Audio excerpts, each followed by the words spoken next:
see some numbers of people.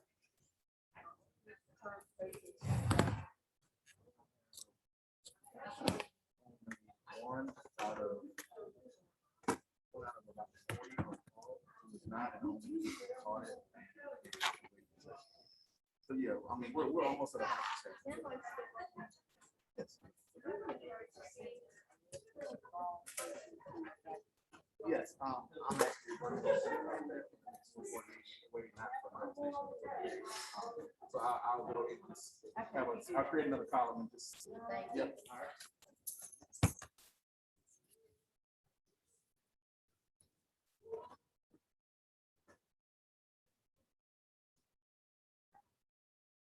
We are.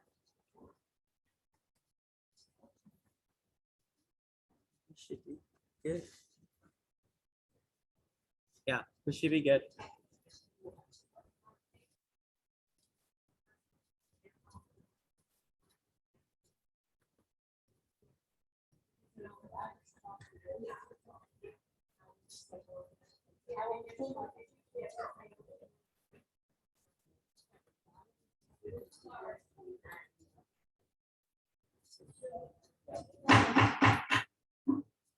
Welcome, everybody. I'd like to call the meeting to order.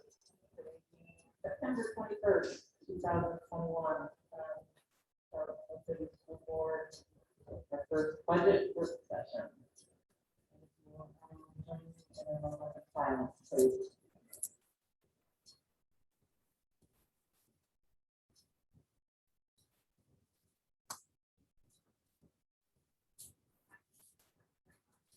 Very loud or not very loud? Okay.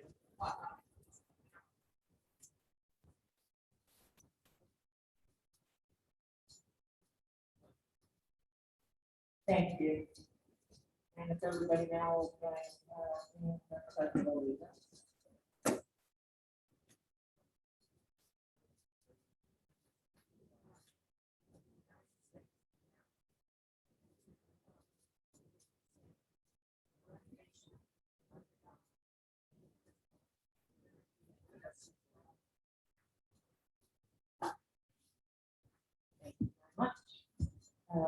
Madam Clerk, will you proceed with roll call, please?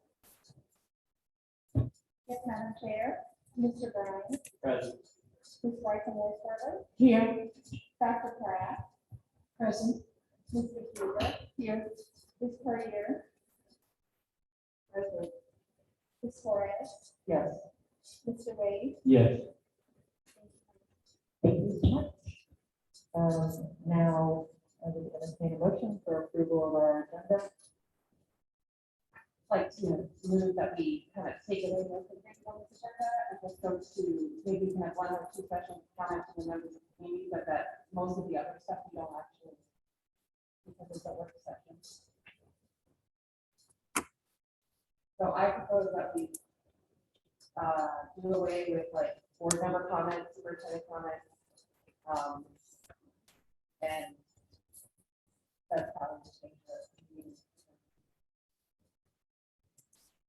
Unless some there's objection to that. We will have plenty of comments in the items to discuss. Any other discussion or not comfortable with, just offering one comment to members of the community unless you just put it up and somebody for it. Any minute right now? Any other thoughts from anybody else? So I'll move that we change the agenda to reflect that this is a work session to, so basically skip 6.0, go to 7.0, have 8.0, and then 11.0.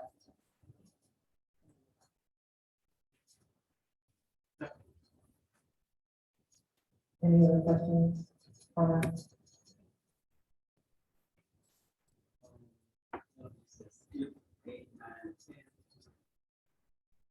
Well, I propose that we move comments to members of the community to 6.0, so I say skip 6.0, 9, and 10.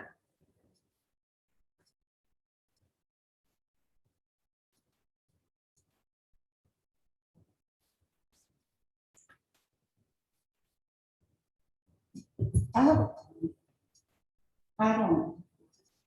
Can we just leave the community comments at the beginning and then just in case, so we get early board meeting or work session? And, all right.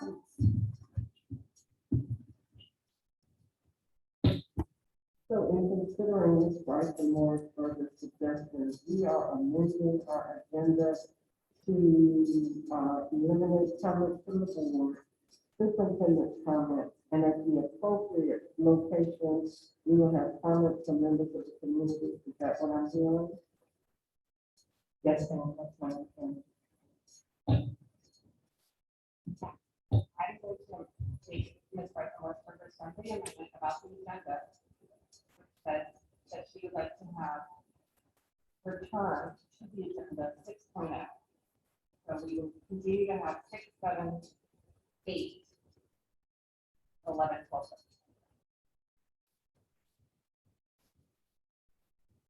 Sorry, my friendly amendment is to keep 6.0 and I'm sorry, 6.0 and 8.0, so that members of the community can comment at the beginning or at the end, just because it's 4:30. That's what my friendly I guess. Okay, thank you, sorry. And I would support doing. All right, any other questions? All in favor, say aye. Opposed? All right. Thank you. All right, so we are now for our first opportunity for comments from members of the community. Please keep in mind that you need to limit your comments to 3 minutes. Please state your name and address. So everybody signed up. Mr. Connell? Thank you, Madam Chair. I'm looking in our gallery and in our chat, and at this time I do not see any hands raised. I'll remind any attendees and participants, if you'd like to make a public comment, to please raise your hand in the attendees space or make a comment in our chat box so that we can acknowledge you and give you your 3 minutes.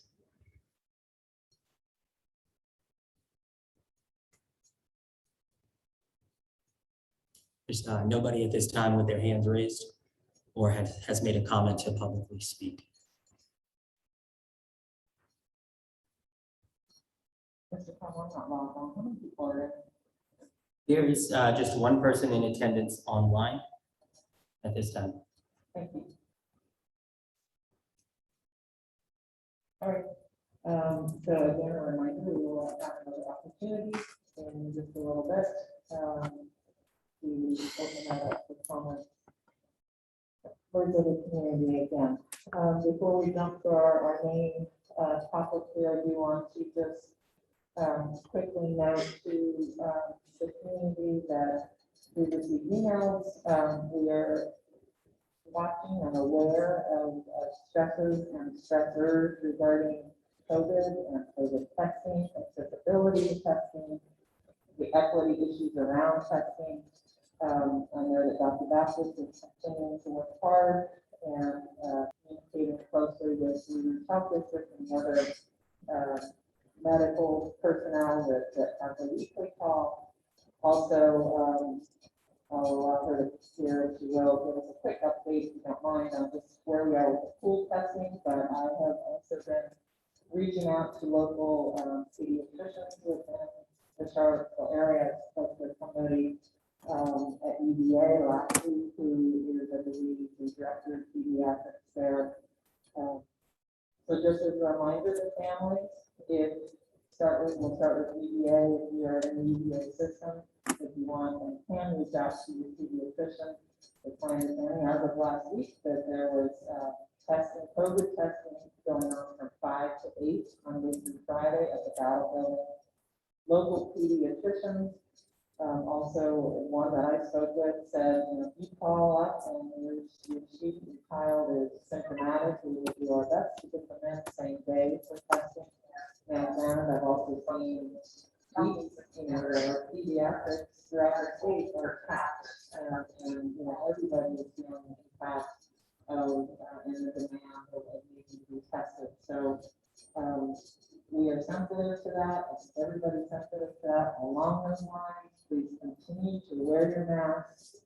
Your students and your friends and your families to wear your mask, not just wear your mask, but wear it properly, because wearing it properly matters. And that's where we get the protection from. So on behalf of all of our students who we want to keep in our school building, please do your due diligence and keep each other safe. And Dr. Baptist, if you can give us a quick update on where we are with the food testing and anything else you might have. Madam Chair, members of the board, Dr. Odie, I did have a meeting today with the health department, and everything that Ms. Torres just said is correct. I do know that the UVA docs, because of the overwhelming number of patients, are trying to prioritize symptomatic children versus asymptomatic, keep sick children who have to be in the same spaces. So rather than just going with this, better idea to call and make sure that they can see you at that time. We have a meeting tomorrow with the vendor that's been selected for Charlottesville for the pool testing, EMED. Don't know a lot about the process at this point, but we will have a meeting tomorrow to see what some of the next steps are and to make sure this is still something that we feel is important for, well, we know it's important, but what we think is a best use of resources for Charlottesville City Schools. Some divisions are choosing not to do the pool testing route because they're seeing it as an add-on mitigation or taking up resources. And so we want to make sure that the resources, human and otherwise, will be utilized effectively, and hoping that we will receive some assistance, both financially and in human resources for this pool testing. It won't be extra task for our own staff members, which that's the way it's been explained to me. So we want to make sure we can meet with them. That is still the case.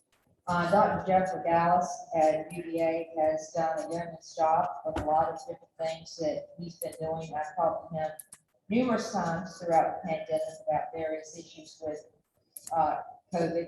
He is trying to do more teams out in the community called strike teams. This is primarily UVA, and I think maybe some others too, who are doing this on their own time. They're still working their own schedules, and then helping to set up testing at different sites. One was done last week at Jack Jewett Middle School. We're doing one here at Charlottesville High School Thursday afternoon. We're going to start setting up at 5. The actual testing event will be from 6 to 7:30, and we'll be doing it somewhere around the opening of CO2.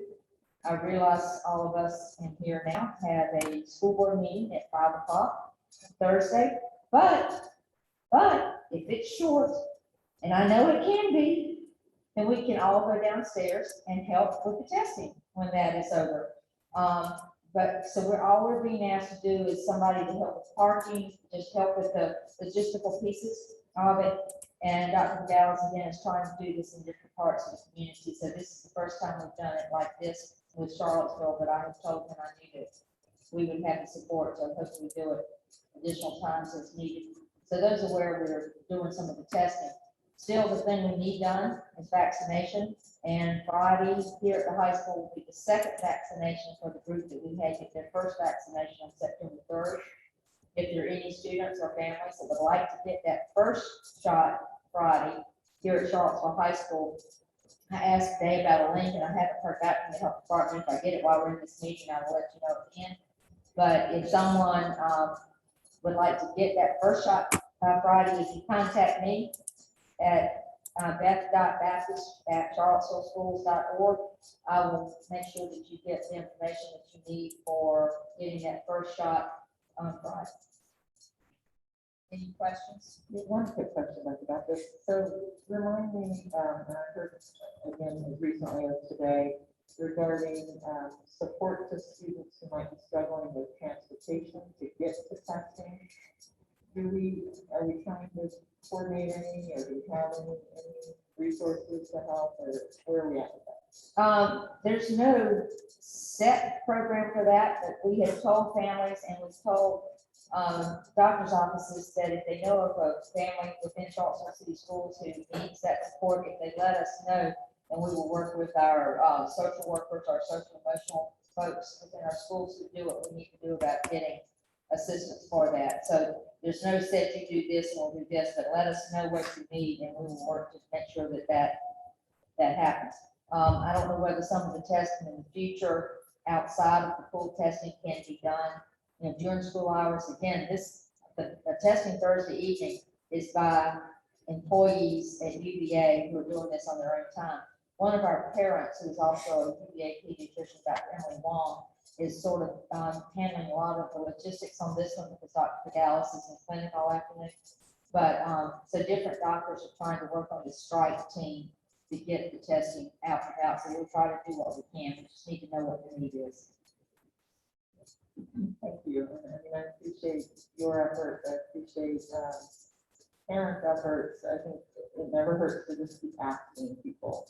And that's kind of what I started to do is to call people and ask, like, do you have any capacity to come in and help us in the schools? I mean, I hope that we can continue to move forward with the school testing. Obviously, we don't want to add more onto our own employees. I hope that does involve, the human resources to help support that testing. But I also feel like we need more than that, to keep, not just us, I mean, everybody, every school division, that's how we get vaccinations approved for our younger kids. We need to have access to testing, and unfortunately, I think the resources, we're pivoted to vaccine support.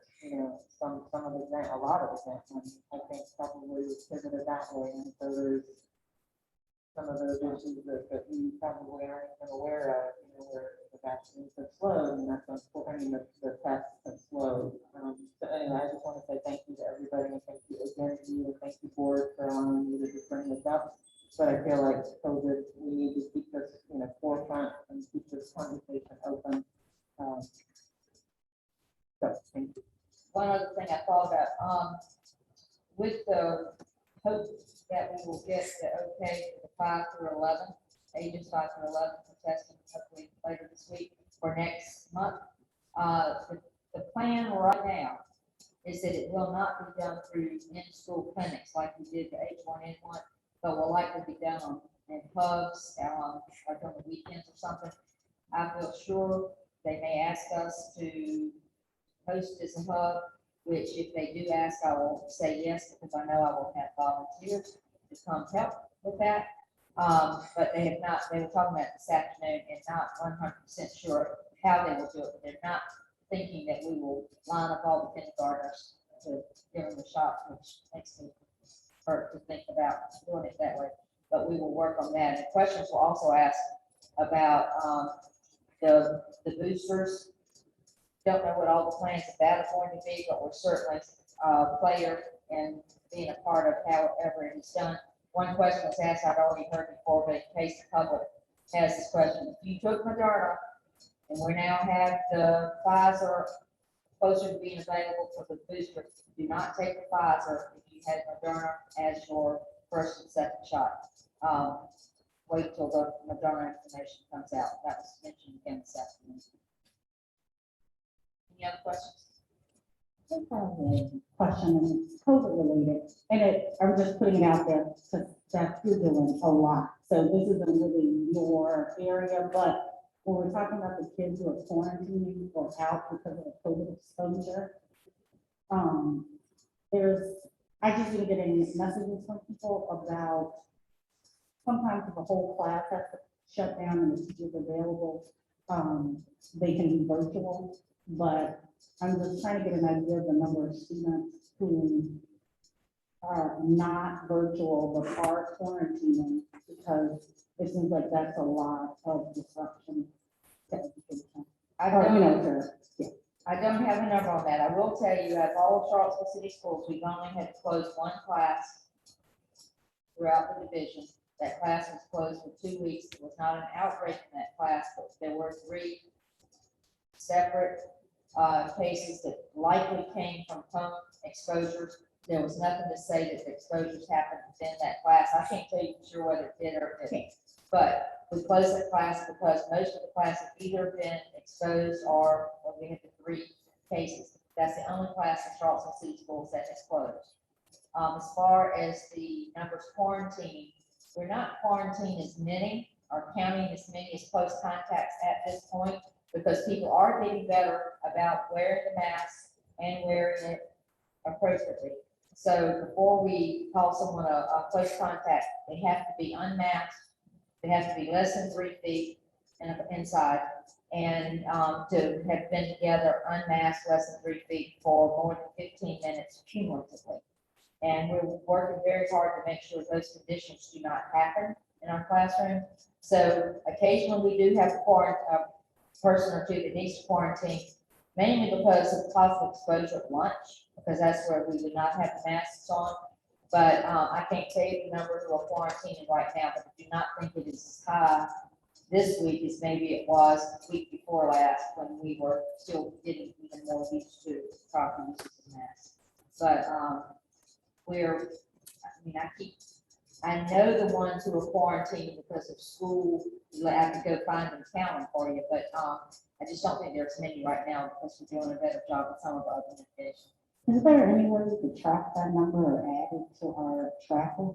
We've talked about doing that, and to be honest, I haven't gotten it done. If it is something that. You're doing a lot. Well, but if it's information that people need to know, then we will get it done.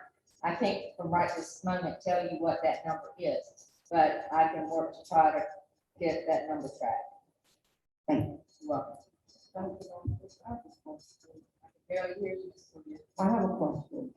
Regarding the class that you just spoke about, did the teacher do virtual with those children? Yes. for the 2 weeks? Okay. All but one day, the teacher was still one day not COVID related, Okay. was ill. So the procedure is if this happens again and the entire class has to quarantine, they will be allowed to do virtual in order that they not fall behind. That was the plan for that class, and I can't tell you that 100% that would happen. It would depend on the teacher. If the teacher is ill, then we would have to come up with a different plan for that. But in this case, the teacher was well and could do the virtual with the students, so we would hope we would be able to do that. Are our students 3 feet or 6 feet apart in the classroom? In the classrooms, the contact tracing distance is 3 feet. If you're outside, it moves to 6 in some situations, but 3 to 6. Inside, it's 3 feet. And Okay. we are trying to keep that distance at 3 feet. If we're not at 3 feet, we are masked. Thank you. Yes, ma'am. A little bit about some kids who are having trouble wearing their masks properly. And in some cases, maybe that has contributed to transmitting the virus. And how does that happen? It depends on the age of the child and the reason for not wearing the mask. There's a difference in just not being able to tolerate the mask and not being willing to tolerate the mask. So They're not wearing it properly. not wearing, well, a lot of people, I've seen a lot of people protecting their chins throughout the pandemic. Teachers are just, and administrators are being vigilant about reminding them about wearing the mask. And I know that we have had the face shields. They're also available, which are not as good as masks, but are better than nothing. And if it's a willful not wearing the mask, then there could be disciplinary consequences for that. Dr. Bathurst, I have a question. You can refresh my memory. What are we doing for those students who are at home, recovering from COVID in terms of making sure that they cannot fall in the time? What's the responsibility of the teachers? We've asked the teachers to prepare work for the students, but one thing we need to look at is the child at home quarantined and asymptomatic so that they can continue doing work, or are the students sick and not able to do the work? So we do ask the teachers to make sure that work is available, and if told parents, if they want to come to the school to pick up the work, that we work it out with the teacher, and we will do that. So does the teachers, contact the parents? I don't know that we've actually said teacher contact parent or parent contact teacher, but we just need to make sure that they're working together. And some parents may not really want the kids to have work if they're sick or whatever else, but we want to make sure it's available for any family who wants that work. Okay. Any other questions, board members? Comments? I just had a comment. I spent some time this morning at Johnson Elementary School, it's helping the kids, as they get out, from the front cars, probably, I don't know, several dozen probably cars, and they open the door. I know that each of these kids, they were very diligent in putting their mask on before they got out the car. I know that this is not a valid survey or anything, but just that, I know that the kids they're gonna be kids, but at least this morning, every kid that came out the car, they had the mask on. And I know it's hard throughout the whole day to keep them on. These kids, they started off with them on, so. Vast majority are doing exactly what they need, and kids sometimes forget. Occasionally, I'll walk out into the hall and, oh my gosh, I don't have my mask on. I'll start covering up my face to go wherever I'm going. I mean, but I think most people are trying to do what we need to do. Thank you. And then this wasn't on the agenda, sorry, everybody, but did want to ask a question. That's coming up, so thank you. All right, moving on to items for discussion. So here we are with our budget work session. So you will prepare the documents and Powell. Good evening, Madam Chair, members of the board, Dr. Odie. The format for this topic this evening is basically I'm going to provide you with some background information. A lot of this is information you've seen before, but it's important that everyone's grounded in some of the foundational information before we lead into the real purpose of this, which is discussion. So the information I'm going to share with you will take about 10 minutes to kind of go through. And again, a lot of it will take, a lot of it will be familiar, and then we'll go into discussion. So the first slide that you should be looking at is just the recap. Good afternoon, Black Knights. If you're in the building and are riding the afternoon 5 o'clock bus, please start making your way to the front of the building. Again, all Black Knights in the building, if you need afternoon transportation, the 5 o'clock bus, please make your way to the front of the building. Have a terrific Tuesday. Thank you, Dr. I. So this first slide is what you saw back at your May retreat, and it just summarizes the different grants or awards, if you will, of the federal dollars. And it's my understanding that you're unable to project today in the media center. So Leslie is projecting for the audience at home, and I did make sure everyone who's present does have a paper copy of the presentation. I am the second, yes. So yeah, and if it'll help, I'll do this one of these kind of pointer things as we get through. Yeah, it's a little different format. We haven't had this before, but you know what? We're good in Charlottesville at adapting. If anything, COVID has taught us to constant is change, and we adapt. So this just shows you the three different awards, with the third award being the most significant, the $10 million. So that's just for your information. The next slide, and again, these are things you've seen before. I just want to go through them quickly. It talks about that large grant, the ARPA, acronym is ARPA. It's ARPA, ESSER 3 funds. And that paragraph at the top talks about the intended uses of those funds. So I just wanted you to have that handy. In conjunction with those funds, we published our Safe Return to Learn plan, which is available on our website. And then we also have our current intended uses for those funds, which were largely tied to the FY22 budget development. But of course, that's all going to be subject to change and discussion as we go along over the next several years. So this next slide, the good news and challenge slide. This is also something from the retreat, although I have updated the number to reflect the final transportation number that we settled on instead of the 600 and some odd thousand that we discussed at the retreat in May. You may recall the city manager had the counter proposal for 332,000 as a pilot program over 2 years, so that's reflected here. But again, the good news is when the board was working on the fiscal year 22 budget, you knew the social emotional learning needs were going to be there, the academic learning loss, and the items that were put into the FY22 budget were all connected with things that the ARPA funds were intended to support. So that was good. Of course, the challenge is dealing with the non-recurring nature of those funds and how we manage a transition, if you will, to the current funds where needed over the next several years. The slide below that, the one that has the yellow and green box, it talks about city support for schools. And I think not a budget year goes by where we don't talk about the fact that the city funding is the foundation and it's the key to our success in the school division. This is true for every locality in Virginia, really, no matter county or city. The local support is defining really for the educational programs. And the messages in the yellow and green boxes were in almost every budget presentation we gave last year. Just important reminders about the significant impact COVID-19 has had on our community and our school community and our students. And then the caution about the non-recurring revenues. That was in all of the presentations. So again, we're not dealing with anything we didn't see coming. And so it's just a matter of making good decisions as we move forward. Last call for the 5 o'clock bus. Students, if you're in the building, you can be up front. The bus is getting ready to leave. Last call for the 5 o'clock bus. Have a great afternoon.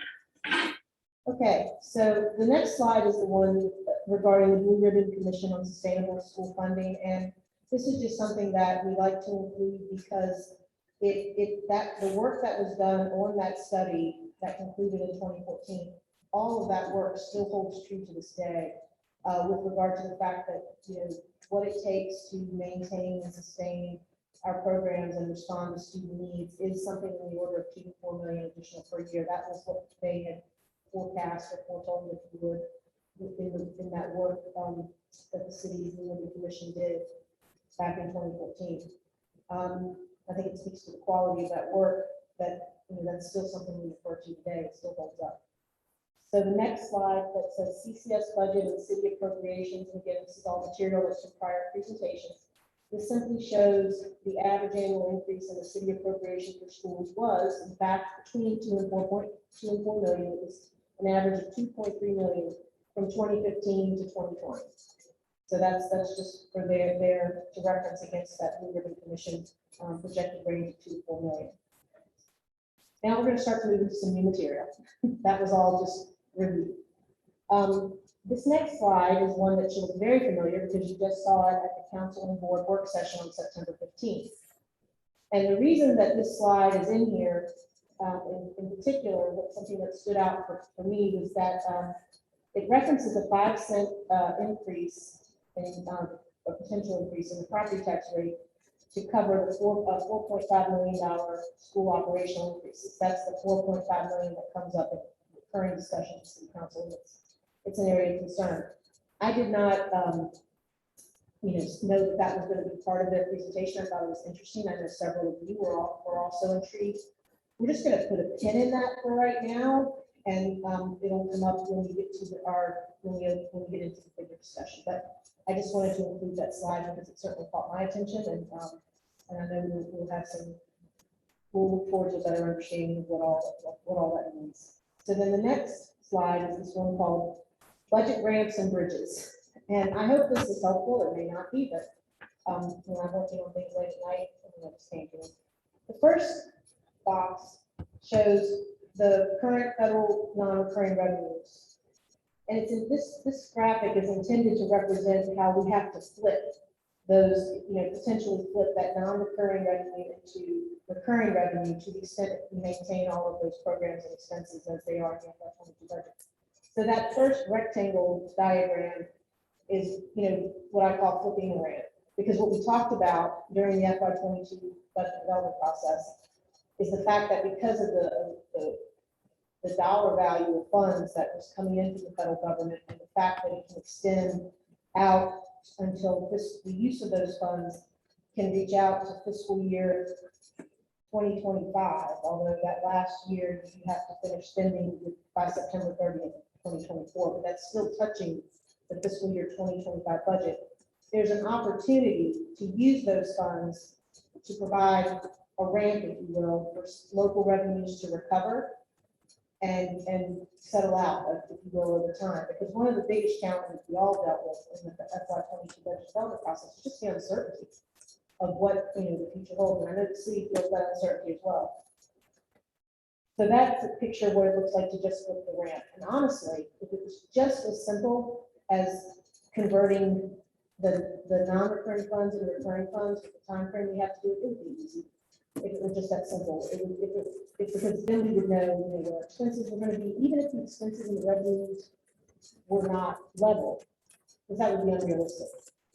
But even just knowing what they would be, we could plan accordingly. With 3 years, it would be relatively simple. The issue is, we don't know with certainty what the revenues and expenses will be. What we do know is that there will be increases in non-discretionary expenses. So the picture on the other side is talking about the bridging. The bridging is the dotted lines around the corners, and that's where whatever happens with our revenues and expenses, the net additional expense, we have to bridge to that. And the unknowns around that, I think, are what make everyone involved, apprehensive on the city side and on our side as well. So that's the part, that's where the work really happens. Because just flipping from non-recurring to recurring revenues in and of itself wouldn't be that complicated when we have this many years to work that out. It's all the other variables that we don't know that make this complicated. So before we're getting closer to the question, to the discussion period, but the next thing I think is worth looking at, it's also a chart we've seen before. It's a diagram of the composite index of local ability to pay formula. So it shows you what the LCI formula is made of. And I wanted to include this. You've seen it before in work sessions in the past, but it's important to note that yes, revenues are part of it. Your local revenues are part of it, but it is the local true value of property, not the property tax rate, that has any bearing on the LCI. So whether a locality chooses to over or under tax its real estate has no bearing on the LCI and therefore on our state revenues. So that's just something important to understand. Everything is moving, relatively speaking, all the parts being moved relative to every other locality in the Commonwealth, but it's not the actual tax rate, it's the value of the property. And that value is not determined solely on the assessments either. It has to do with actual sales value, market value, things like that, plays that. I see what look like maybe some questions. So I'll put a big pause there. Like basically the state already knows what our value is of property value. And we're being, we're being funded on the rates that they know our tax value, our property values are, even though we're not getting the full assessed value and or the full sales price value in our tax revenue.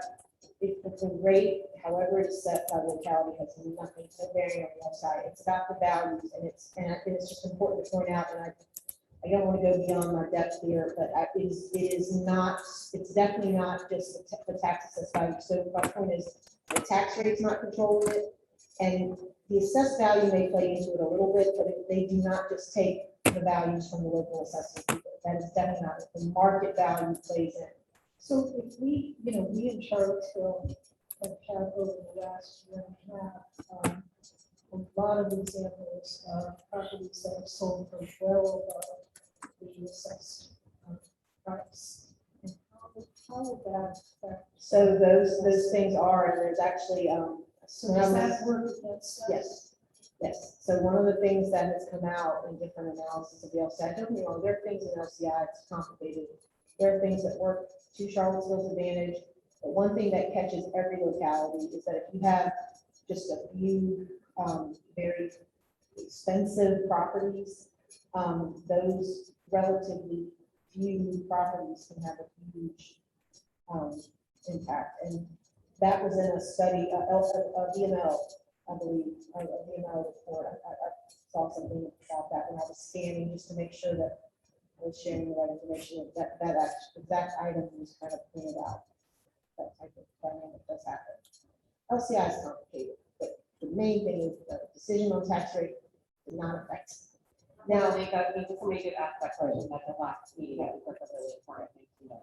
And I called Chrissy Hamel afterwards to make sure she had already got the question from elsewhere in the city about it, and she had come to the same conclusion I did. So we've already talked about it, so I feel certain she can be answering that question as well, sharing the same information I'm sharing with you. To counselors. Yes. Because that question. Well, the question came from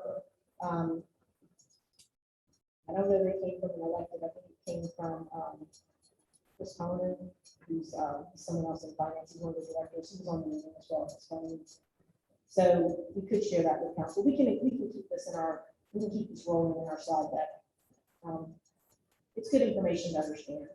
And then the next slide is also related to the LCI, because this shows you the relative impact or weighting each of those factors has in the formula. And the most important factor that has the biggest driver on LCI is the ADM. So one thing that is unquestionable is that higher middle school enrollment numbers would boost our state revenue. The ADM. That definitely has the biggest bearing. So that's just a. I feel like we should, at this point, mention what Ed Gillespie always talks about with respect to the students who would come in from out of our locality would increase our LCI by about $1 million a year. So so it's like even like the tuition would drop in the bucket, but the ADM value, just like the average family. It's one of the reasons for the non-resident program, but beyond that, if we didn't have that attrition trend at Walker and Beaver, that's going to increase our state revenue. Right, and I mean, that's anywhere. Yeah. I mean, we had more of our students in our buildings, that would be very helpful. Yes, absolutely. And yeah, that's an analysis we dove deep in the past, as Mr. Key was referencing. She has the numbers right off the top of her head the last time we ran, and the impact of this non-resident was over $1 million in additional state revenue. And my only point is I had not actually thought about reconfiguration in the context of the ADM and then subsequently the impact it could have in our state revenue. So, and that goes directly into our local support. right, it's additional revenue, and it's important part. I mean, granted, the local support is defining for our programs, but state support is not. It's a big factor for us in our budget. Yes. So, And this is the year that we'll realize a new LCI. yes. Yeah.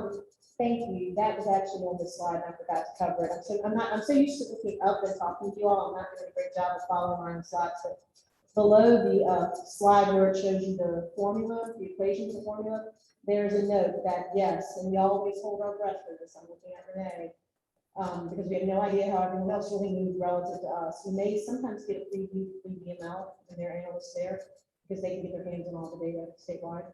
Jim Reckenball does a good job of that. We will get that update in November-ish, late October, at the earliest, hopefully about early November. Yeah. So that will be a very important moment for us in the process. That actually leads nicely into the next slide, which is talking about all the different puzzle pieces that have to come together to develop a budget in any given year, and this year is certainly no different. So let's just go through these really quickly, and this slide also refreshes us on the timing of when this information becomes known to us as we go through the process. So our enrollment projections and staffing recommendations based solely on enrollment, we can do that in the October, November timeframe as soon as that September 30 enrollment is finalized. And I know I have an upcoming agenda item, I think it's for October, because that first October is a little quick to turn it around. We're still working on our numbers sometimes in the first part of October.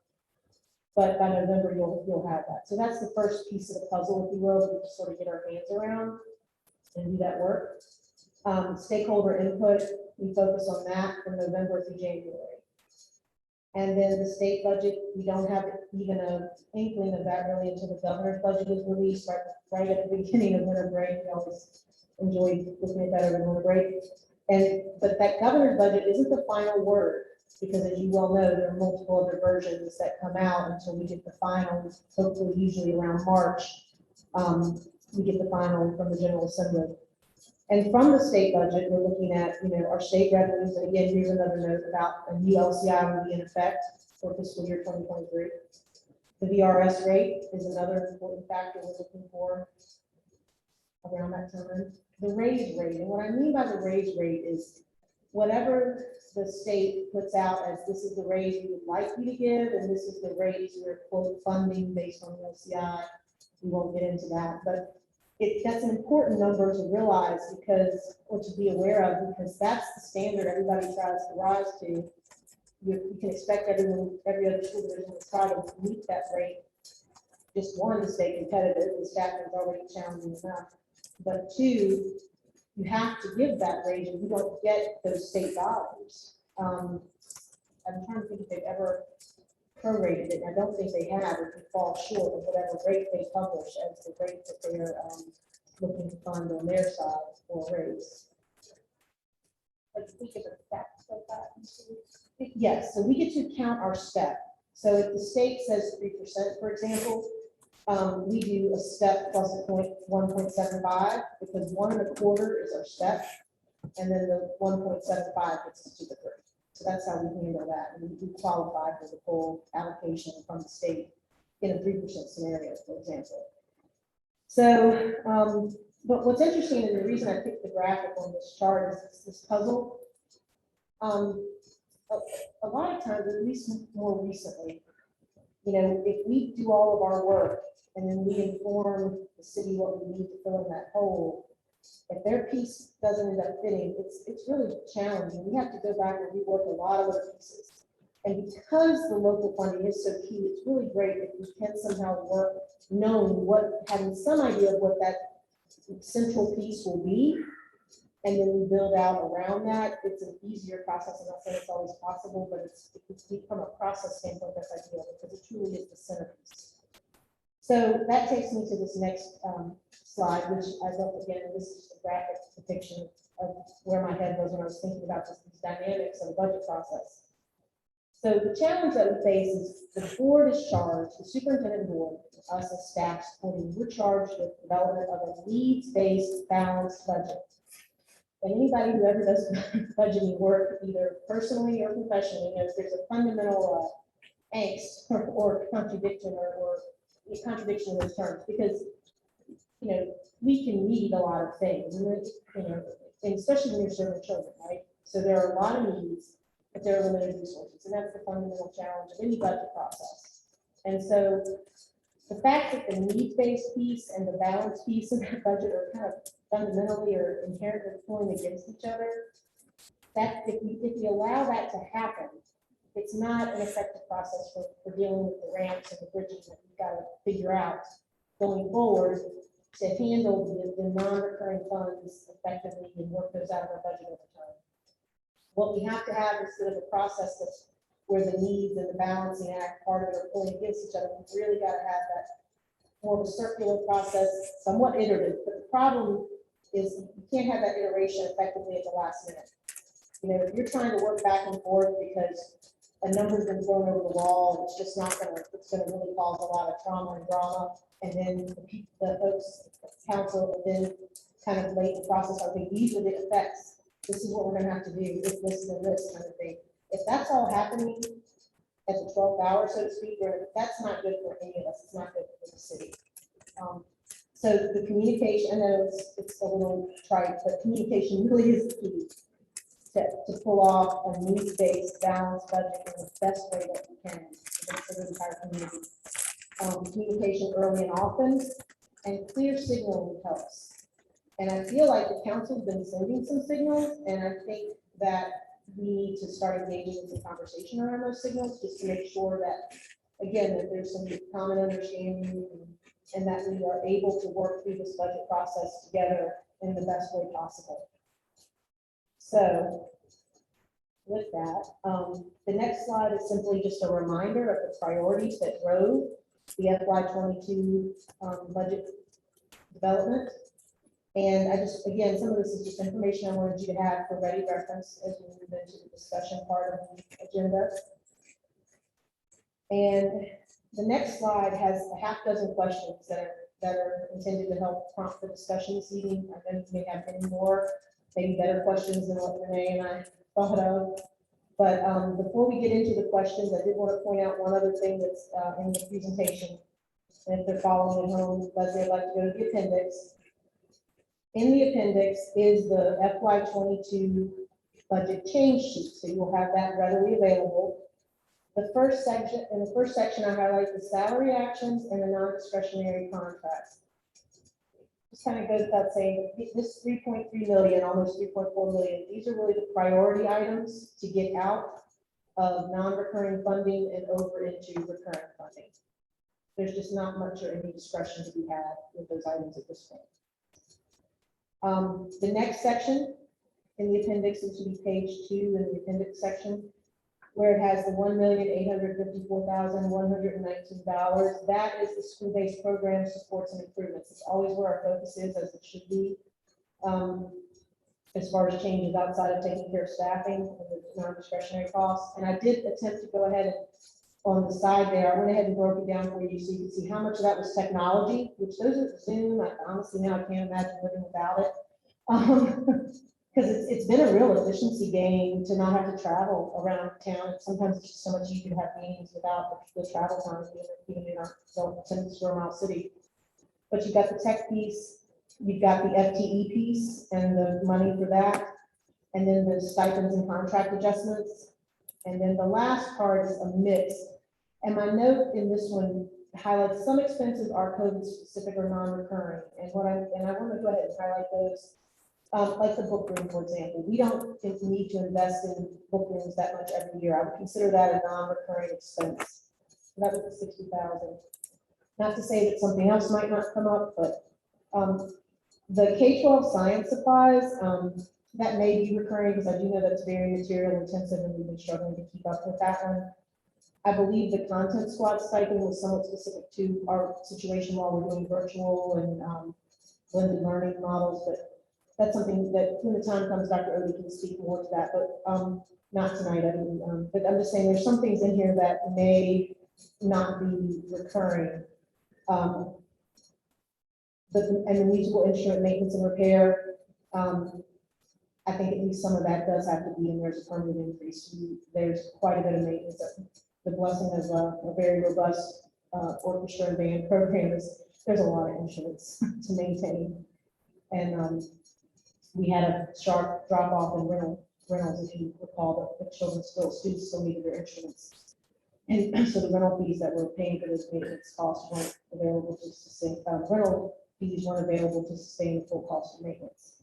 Anyway, the last slide in the appendix simply summarizes the rest of it. The COVID mitigation supplies. I look forward to the day where we don't need that. I can tell you, I checked with Renee, we've spent about 45,000 of that 100,000 so far this year.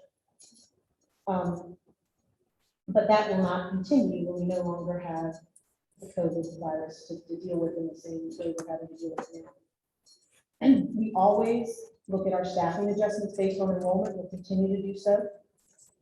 And then you can see the revenue. And we did have 391,000 in additional state revenue for the FY22 budget. That's why, even though our budget increased by 4.9 million, the 4.5 that everyone is talking about, the councilors are very aware of, that's where that number is on the change sheet, that 4,571,000. Now, that number does not include the transportation increase, which takes us to 4.9 million, and that's down in the blue. So with that, I hope that was some helpful background and grounding information before we launch into the real purpose of tonight, which is discussion. So I want to go through the questions really quickly, and then I'm happy to sit down and just you guys take over, and I'll be happy to answer if I can. Sure. Oh, absolutely. So first question that Renee and I have is priorities. And I'm sure Dr. Burley will need this, what priorities does the board want to establish for the FY 2023 budget development? So looking at what the priorities were that growth 22, what changes or tweaks do we need there? So priorities and then process. This is a big question. How does the board want to approach programs in the FY 23 budget development in relation to funding from the city and Mercer? And then the next two questions are really more about the city and the information we need to get through communicating with them. What is the commitment and timing for the 5% tax increase for school operations? What is the level of commitment for that, and what are they thinking as far as timing? That's the funding to flip the ramp, if you will, from that earlier slide. But is it a given, and will it be phased? those are questions, would it be 5 cents all at one time? That, a lot of questions there. And if the city funds the 4.5 million that's in our current budget, through a real estate tax increase, what do we then want to do with our CARES and ARPA funding to spend that out? And again, it's non-recurring, so ideally we would identify non-recurring options and projects to spend that money. And then last but not least, in general, what is the city revenue and expense outlook? How soon can CCS expect a preliminary increase estimate? I will tell you the way it used to work. Leslie Beauregard would send me an email and say, here's what the 40% of new properties are, and that was our starting point. That hasn't happened for the past, I don't know, it seems like a long time ago, but I guess it's been a couple of years maybe, that we just haven't had that starting point. And that used to happen October, November-ish timeframe. And that was just, we wouldn't even necessarily share that number with you early on in the process with the board, because again, you're charged primarily to develop a needs-based budget. And so we wouldn't want, we would just kind of start there. It was viewed as a starting point. But a lot has changed. Which leads to the next question. Are changes being considered to the baseline funding formula? Because I believe I've heard some comments about that. I don't know what that means. And so these are discussions that are big discussions, I think. And so those are the prompting questions. I'm happy to say it, because I was also down either way. I agree, get comfortable. Thank you for putting together, and thank you to everybody for being here for this extra and trying to get a jump on these things. And I think, like Kim has said, we definitely have heard, different comments from city council, written questions from them, and I don't know that we have answers, and I hope at some point we can have another follow-up meeting with them sooner rather than later. For your point, as far as the communications and things that have changed, and there has been a lot of staffing changes, so processes are different. So I mean, it does appear that Mr. Boyles, has been looking at a process that is really proactive and starting early. So I agree that I think we need to be part of that and included in that, so that we're not sitting down and hearing things for the first time and not really having the answers. So thank you. And at this point, we can go ahead and open it up to questions or comments from board members. So go ahead, Dr. Kaplan, start on that. Yes, thank you very much and for all of this. One of the things I'm wondering about here, this is the first time in 15 years that we will have a new superintendent.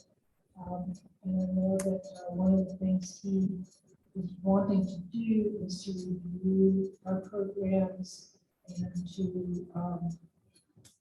to make sure that we're not being redundant and overfunding lots of different things, that we're looking at what works. I'm wondering about the timing of that as it relates to this particular process this year. I don't know, because I haven't heard from him, but it seems like, that will be an important piece to include, so that we can weigh in on his priorities as well. So one of the challenges for a new leader is a lot of times they want to take time to figure things out before they, so it is going to be challenging because I can only imagine what it's like to be in that position in this context, in this situation. So it will be a challenge, but I think, of course, Dr. Obi and her team can provide input, data, that this data is put inside. That has tons of stuff with data. And then the principals. I think the principals are key in this, finding out from them on the front line what this. So I don't know what's reasonable but it's an important process. The good news is, remember, the money doesn't just go away next year. I mean, there's time So that we'll talk about that money giving time for the city revenue to recover and have a clear picture of what might be a more steady drumbeat going forward under more normal times. It can also buy time for Dr. Gurley to work with the team and evaluate, those types of things. That's just, I think, part of the process actually coming in as a new person anyway. But I mean, you're talking less than 6 months, and usually most leaders just come in and say they want to hear. So to figure out those things, at least, I don't know. But again, I think the key too is that, to the extent if you look at additional expenses, are there anything that become readily apparent that you can use to reduce expenses in order to get this, give up this. And I use the analogy of my husband, shoes in my closet. I'm forbidden from buying another pair of shoes without discarding exactly at least the same number of shoes or more. That's I thought most people could relate to that. Anyway. and he's right. It's a good thing. I need that discipline. Otherwise, stuff spills out on the floor. You say you're gonna discard them. Yeah, we won't do that. But he doesn't know all my spots. But yeah. Anyway, sorry, I don't know if that's helpful. That's on track to your. I just think, Dr. Kraft, like the main, what we need to be doing as a school board is telling Dr. Gurley, like, we are in this, our main priority now is making sure that we get reconfiguration funded. And in order to do that, city council wants to see us have more restrained budget asks. That even though our 2014 Blue Ribbon Commission said we need $2 to $4 million a year on top of the 40%, or That includes that. so that the 40% never equals to 4 million. So we need 2 to 4 million. So the 40% is inadequate already. What we have to tell Dr. Gurley and as a community is like, we're going to do our best to limit our additional expenses and bridge so that we can, with the ARC money, Any non-discretionaries that come up. well, I mean, right, not, so the thing is like, we really have to, I mean, I remember Dr. Atkins, like her first year, she was the superintendent, she asked for a lot, a huge increase in our budget. And 15 years ago, we needed that desperately. And what I'm saying now is we are going to have to ask him to not do that and we have a year, basically. I think next year we can talk a little bit more at that time. But this year we have to, in good faith, ask for, basically just the non-discretionary, depending on what the state is asking for raise and all that stuff. And that is what, and we have to, we have to basically, I think, hedge the ARC money, the $10 million that we have to support a little bit of CIP flexibility. Before I forget, you mentioned the Blue Ribbon Commission report, connected to dots for me that haven't connected. That report, the thrust of it, the main theme is that for sustainable school funding, we have to come up with other revenue sources. That report is something we should be using with the current effort for the sales tax movement. It really would be a good thing to dust off. I know sometimes maybe the city will forget that report ever exists, but I think that it's really time. I just thought about that. That's a tool. We could take that report. It was predicted, if you will. And so it could just be something we need to make sure that everyone involved is lobbying for the sales tax tool that we're trying to get. Is aware of. It's exactly the type of thing that that report says is needed for necessary for sustainable funding. Because without it, we like to talk about capital and operating budget separately, but the fact is, in the end, it's all coming from the same set of revenue streams, your taxes and so forth. So I would also like to suggest that we maybe limit our asks on the CIP sites. I think what you'll find, I believe, the CIP So there's 3 elementary schools left to get to finish touching all 6 once. I think it's expected that that will continue, so we didn't have 3 schools lifted, and, you know, there's not. But that's already in the CIP. I understand, but that would really free up. I mean, $1 million, when we're talking about a difference between 68 million and 73 million. Those big, that's $3 million, $3.75 million. That, the city would just be, and I recognize that we don't want to, but I don't think just for fairness sake, we got equity sake, because we need to modernize and renovate our middle school. So I just don't, I understand that I would prefer, like, for times to have modernization at all 6 of our elementary schools, but I do think that one of the things that we have to consider in this incredibly challenging funding environment is we pause that effort and we modernize our middle school, and that's really what our school board, not necessarily making sure that all 6 of them are. So, I'm gonna go back to Dr. Chapman. See if there's any follow-up there. We'll try.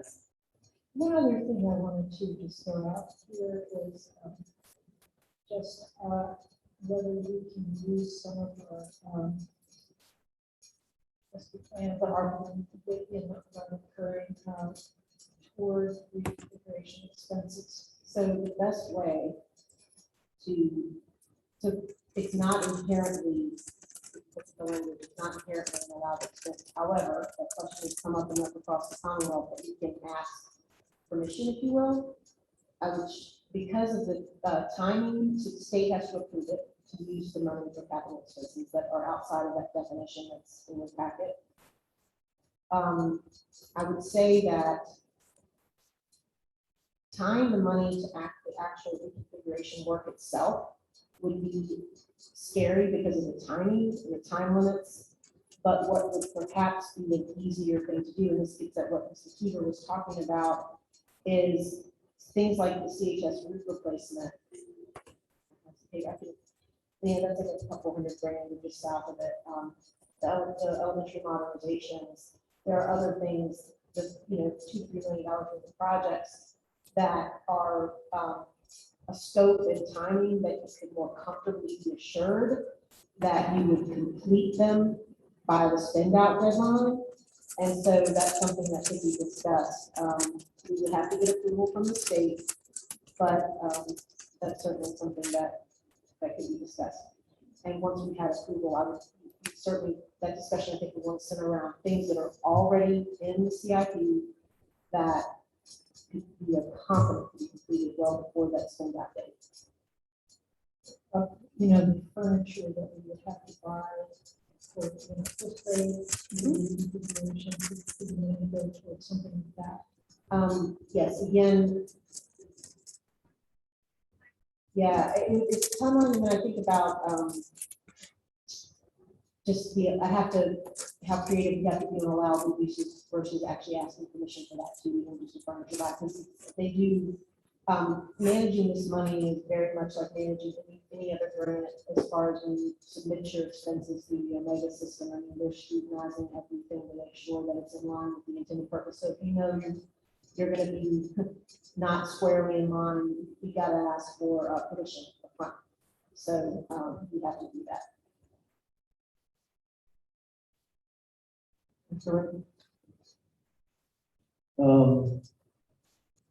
So you had mentioned before about some known and unknown things, and one of you mentioned was VRS.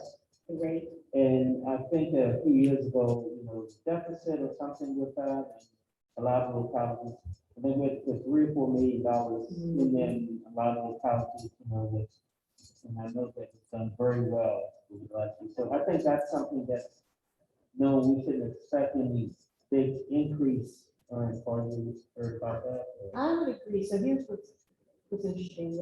I think the folks, thankfully, the folks at the state pension plan did a good job of managing that pension for the most part. And it wasn't VRS that decided to borrow from VRS. It was the legislature that borrowed from VRS back during the Great Recession that caused the big subsequent jumps, and there's been none of that kind of borrowing or other, they've been doing a pretty good job of, meeting what they call the recommended actuarial rate, ever since then, so they've been steady. The market's been doing relatively well, although not today. Not yet. So one of the things that Renee and I will get, and Renee, if you want to add any comments, I haven't seen, you follow it more closely than I do about the rates, and if you have any kind of forecast on the rates, I think that's the same. No, I don't need that. I don't need that detail on this. When, it came out last December that the state was paying back VRS. I'm sorry, did you hear me? When it came out last December that the state was going to pay back VRS came out and said this probably will not change. Well, the rate change will be in the upcoming year. So with that at hand, I do anticipate that rate will probably change. I would say it'll probably be south of 1%, but I do. You said south of 1%? South of 1%. Okay. But I do believe it will change. Okay. And go up. So, I just wanted to just comment on that because that's usually something that in insurance are two things that, they could just throw a curveball at us, in January or something like that, where we don't know. But that being said, I just want to share it, and I know that we got, particular constraints this year. What I see is, Dr. Gerald, when he comes in, should be some priorities and I think it's in line with what we've been talking about, and that is the school reconfiguration, compensation of bus and cafeteria workers, to continue to work on that. I see that we had a $2,400 bonus, and counting that someone put a $2,500 bonus. So, I think that those are things that, we have to continue to look at. The third thing is to continue to focus on the students. And I know that that's what we're here for, but if we find that, that because students need like some extra kits and things that we wouldn't have to do to help with the makeup, then I think that money should, we need to make sure we do that. And final is staff compensation, because just like the nursing, people are getting out of teaching, at a rapid rate. We need to make sure we remain competitive and do what we need to do with the marketing studies and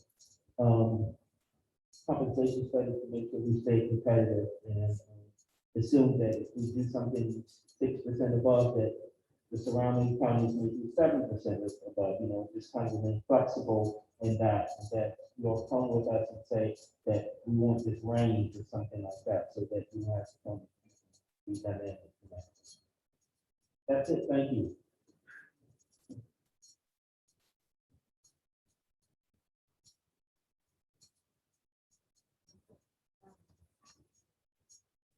Yeah, prior to talk about that, I think the reality is that we have to, we're gonna have to look at what is working.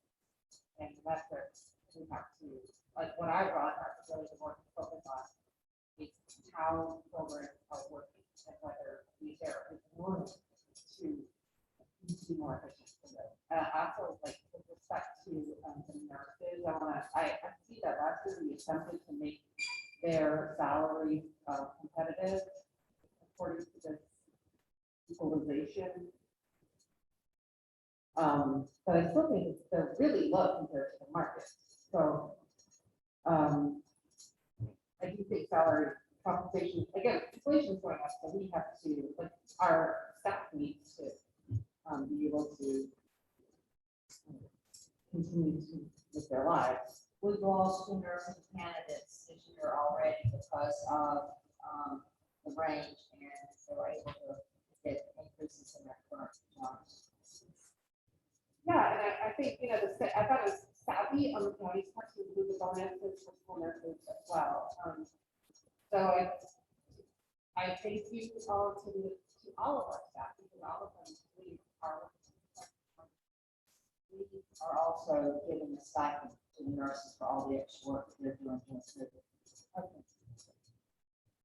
So please apply at Shelter School. We need to do a better job of getting it on front page of the daily progress. So, the hair was nice tonight, if not. Do we have a report?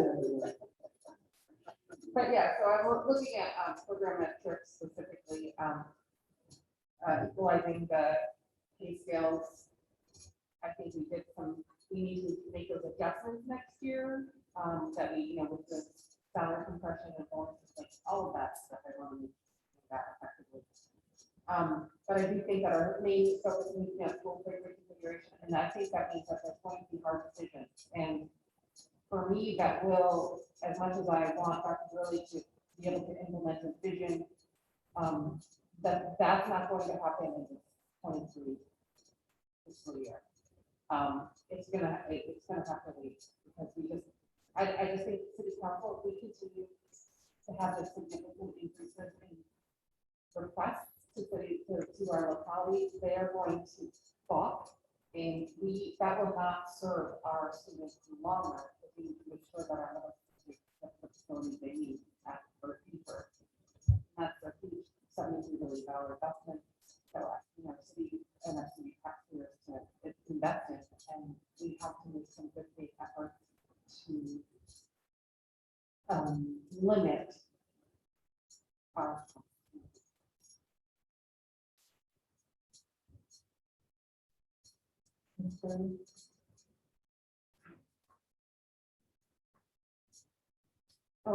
The priorities that we had last year,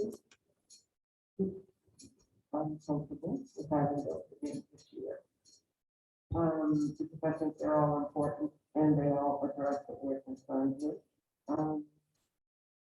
My first concern is in our non-discretionary funding, as it relates to salaries of particular categories.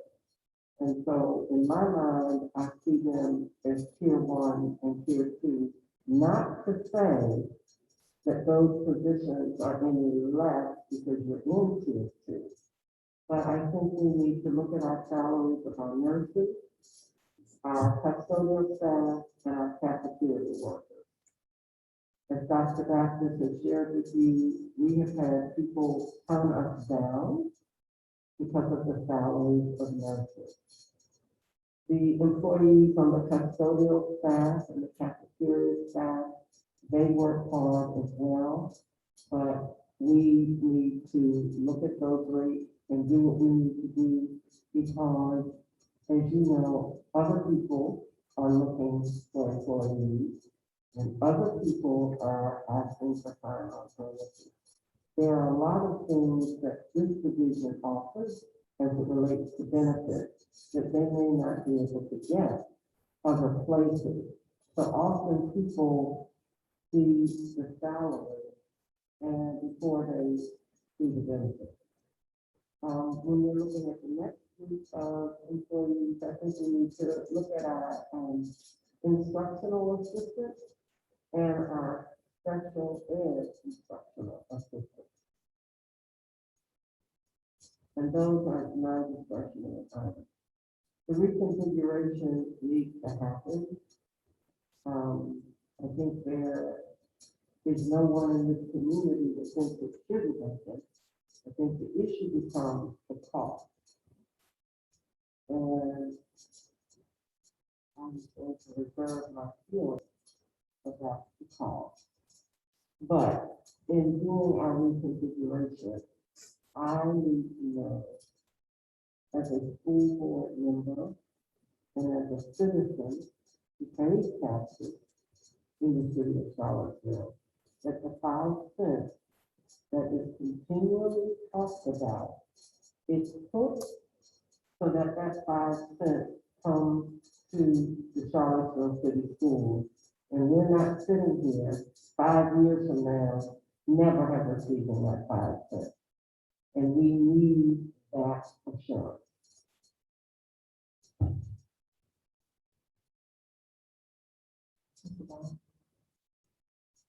I want to reiterate what other women have said.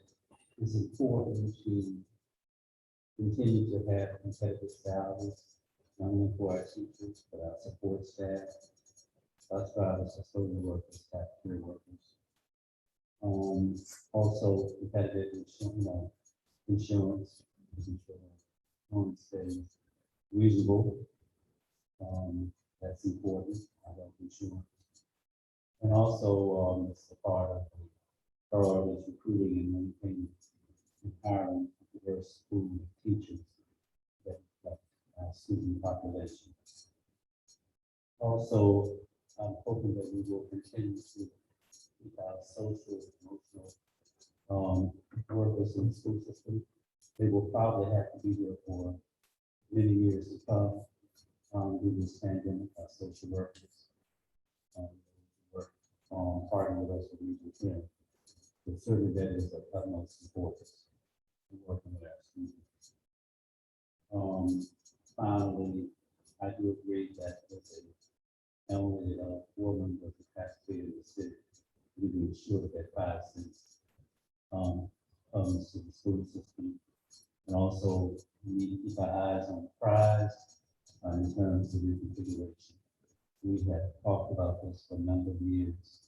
And as I said in the last meeting, it's time for us to move forward with that.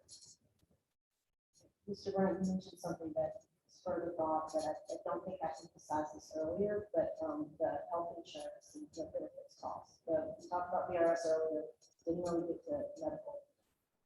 We know last year we had a sweet honeymoon of sorts because people were not going to the doctor as much. We were all kind of hunkered down in place, and a lot of our medical costs really we didn't experience the normal rate that the rate increase that we've been seeing.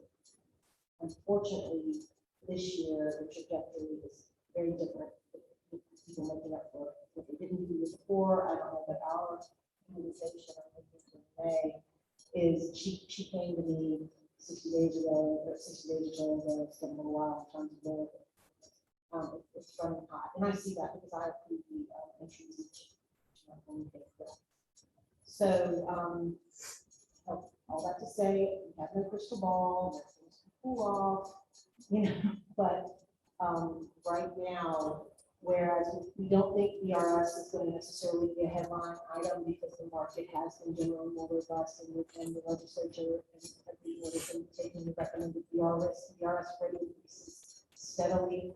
So we shouldn't see anything convulsive with BRS, but we are braced for help. And we'll just have to see where that goes. It's always a process every year to evaluate everything and figure out what our best options are. Being self-insured does give us some valuable options that we wouldn't have otherwise. So just stay tuned. Well, I'm just hoping that that if there are any changes in health insurance, that it would be to the benefit of our employees. That's critical and important. Important part of the overall compensation. And especially, Ms. Powell, it's one of these all. In years past, prior to your arrival, we maintained the health insurance, even though it did go up because we were not able to do certain other things for our employees. And the comfort of knowing, and I am an employee that has experienced the comfort of knowing I've had health insurance in years that I did not get a raise was comforting. And so knowing that what we have is there and you can count on it, that means a lot to people with us. Yeah, and we hear that we'll have health insurance, it's not the question, but it's just going to be perhaps it's always a challenge, but maybe more challenging issue to navigate that process with the consultant and the insurance company. And one other thing I like to say is that I failed to mention also compensating our and that was components and that those folks extremely important. So just wanted to mention that. I think there needs to be a universal understanding that, and I understand pay equity is important. But at the same time, when people drive for people versus other driving with the CDL, it requires an additional endorsement. It's a different set of responsibilities. You're driving a bus loaded students, generally a more fully loaded bus of under, young people. That really is, needs to be recognized as being something that is worthy of more compensation because of additional credentials required, and I would say additional responsibilities. So I think that's an important piece of messaging that needs to could happen consistently to help our situation.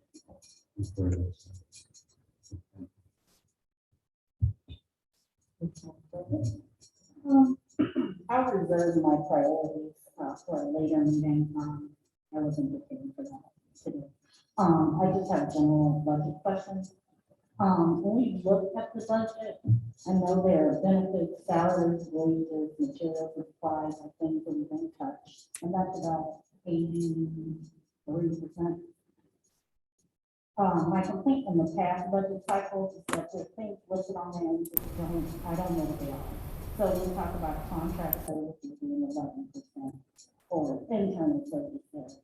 Can we get like an actual list of what what those items are to see the same way, remember Nikita was talking about programs in the schools, like to just go through this and see what's there. And then we're talking about using the temporary COVID money. We can't put any of that for the improvement to ventilation or anything like that at the elementary school, and all of those things can fall under COVID. Is that we can use it for that, and then it can offset later in the year as a way to help with the budget? So with the HVAC systems, that is something that can be used, and that's also in the CIP, they're aligned in the CIP, so absolutely you can use it for that, and that's another way to potentially do that. Shifting of CIP dollars to configuration or whatever. So absolutely. And that would not, the HVAC projects of the CIP would not require special approval. I don't believe. So we can verify that because in some cases the projects are heavily focused on the building automation system. But that building automation system is what modernizing that is, what makes things more robust with regard to the controls and operator changes, things like that. And also to install more sensors and upgrades. So absolutely on that. And in regard to your earlier question, if these budget books are at the printer, they've been there. It's online now, but certainly maybe take the book in hand. I know putting it so old fashioned sometimes. If I know that I use that and something I want to hold it and paper. Please feel free. Please let us know. Highlight your section. But there are some sections that just say it breaks it down, but then at the end of it just say capital outlay. And I don't answer any of those questions and provide detail to whatever level you would like. And there was another, I'm afraid when I started thinking about HVAC, I lost track of. And there's also a grant that we've been encouraging. The city, manages the HVAC system, so we cannot and we would not act in isolation on that because they manage and maintain those systems. But we've also been talking with them about moving forward with perhaps even pursuing the grant funding that is available to accelerate the upgrades. They've done all the upgrades that can be done with our existing building automation systems. All the filtration upgrades were done. We've installed the standalone HEPA units and the bipolar ionization and the UVC light treatment wherever it can work, because you have to have enough length of duct for there to be enough contact time.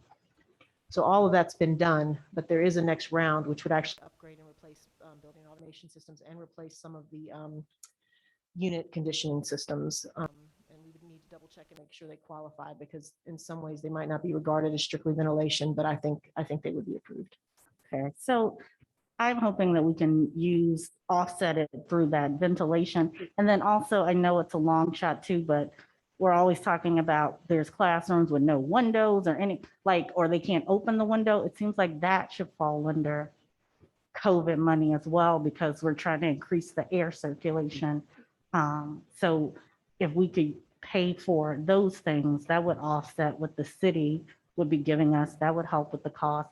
And then for the signing bonus, why can we should, I mean, we don't want reoccurring costs, but we should be able to use the COVID money as well for a nurse signing bonus if we're short, because Well, it's pandemic related. What we did recently, and I'm going to let Dr. Baptist, it's been a little, I wrote that up. We did it.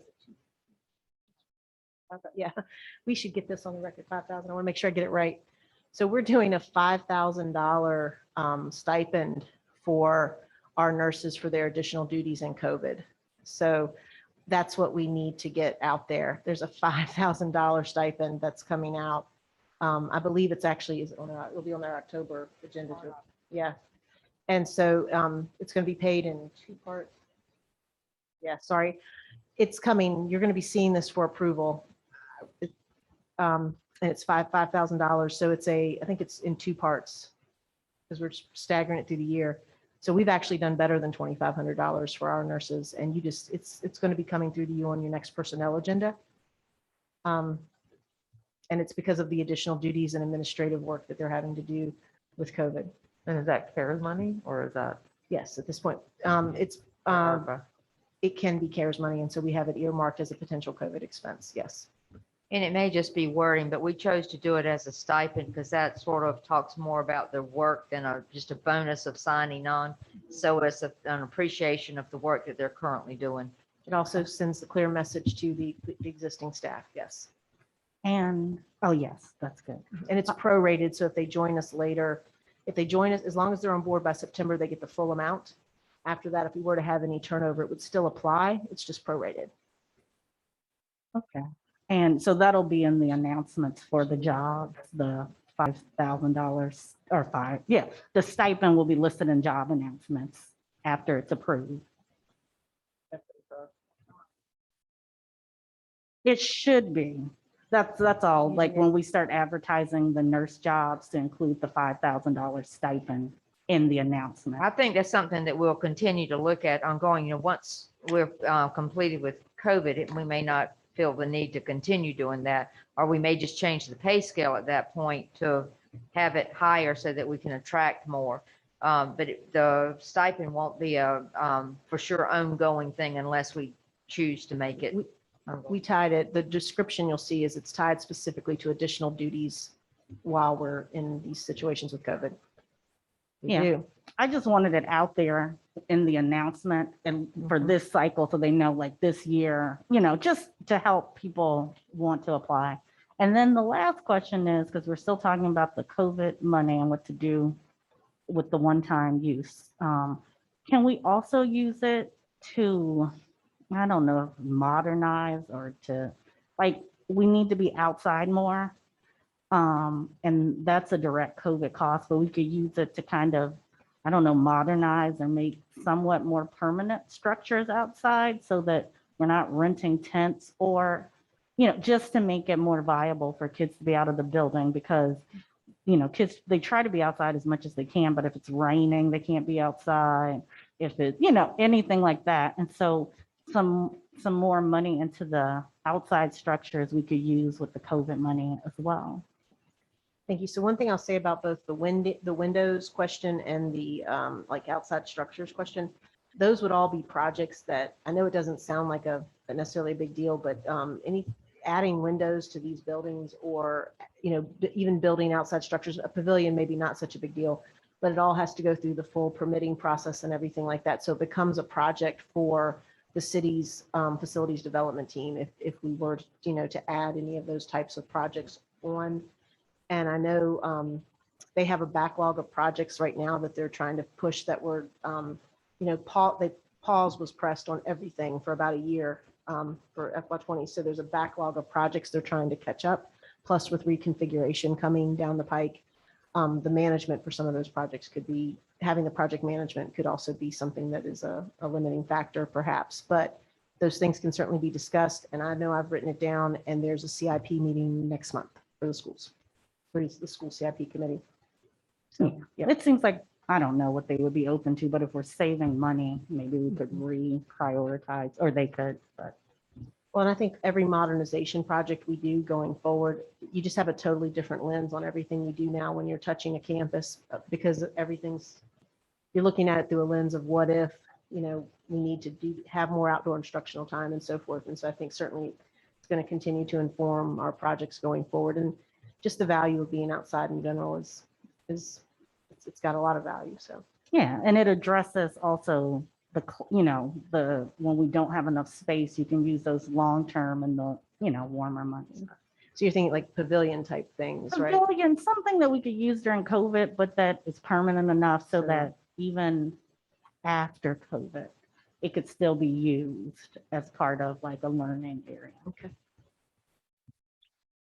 Those were all of my questions for now about the budget. Go ahead, Sherry, and then I'll. Yeah, I had a couple of other things I wanted to throw into the hopper here. One is we really have a need to find a way to provide some aftercare for our preschool families. And, I think it's really important, and I think it really affects many families' ability to utilize our preschool programs. So again, I don't know if any of our CARES money could be used to fund maybe a pilot project like Albemarle County has done, just to begin to do something. I believe that MACA is interested in working with us on this. So maybe we can begin to look at that area, but I think it's really important that we find a way to do something for these families. And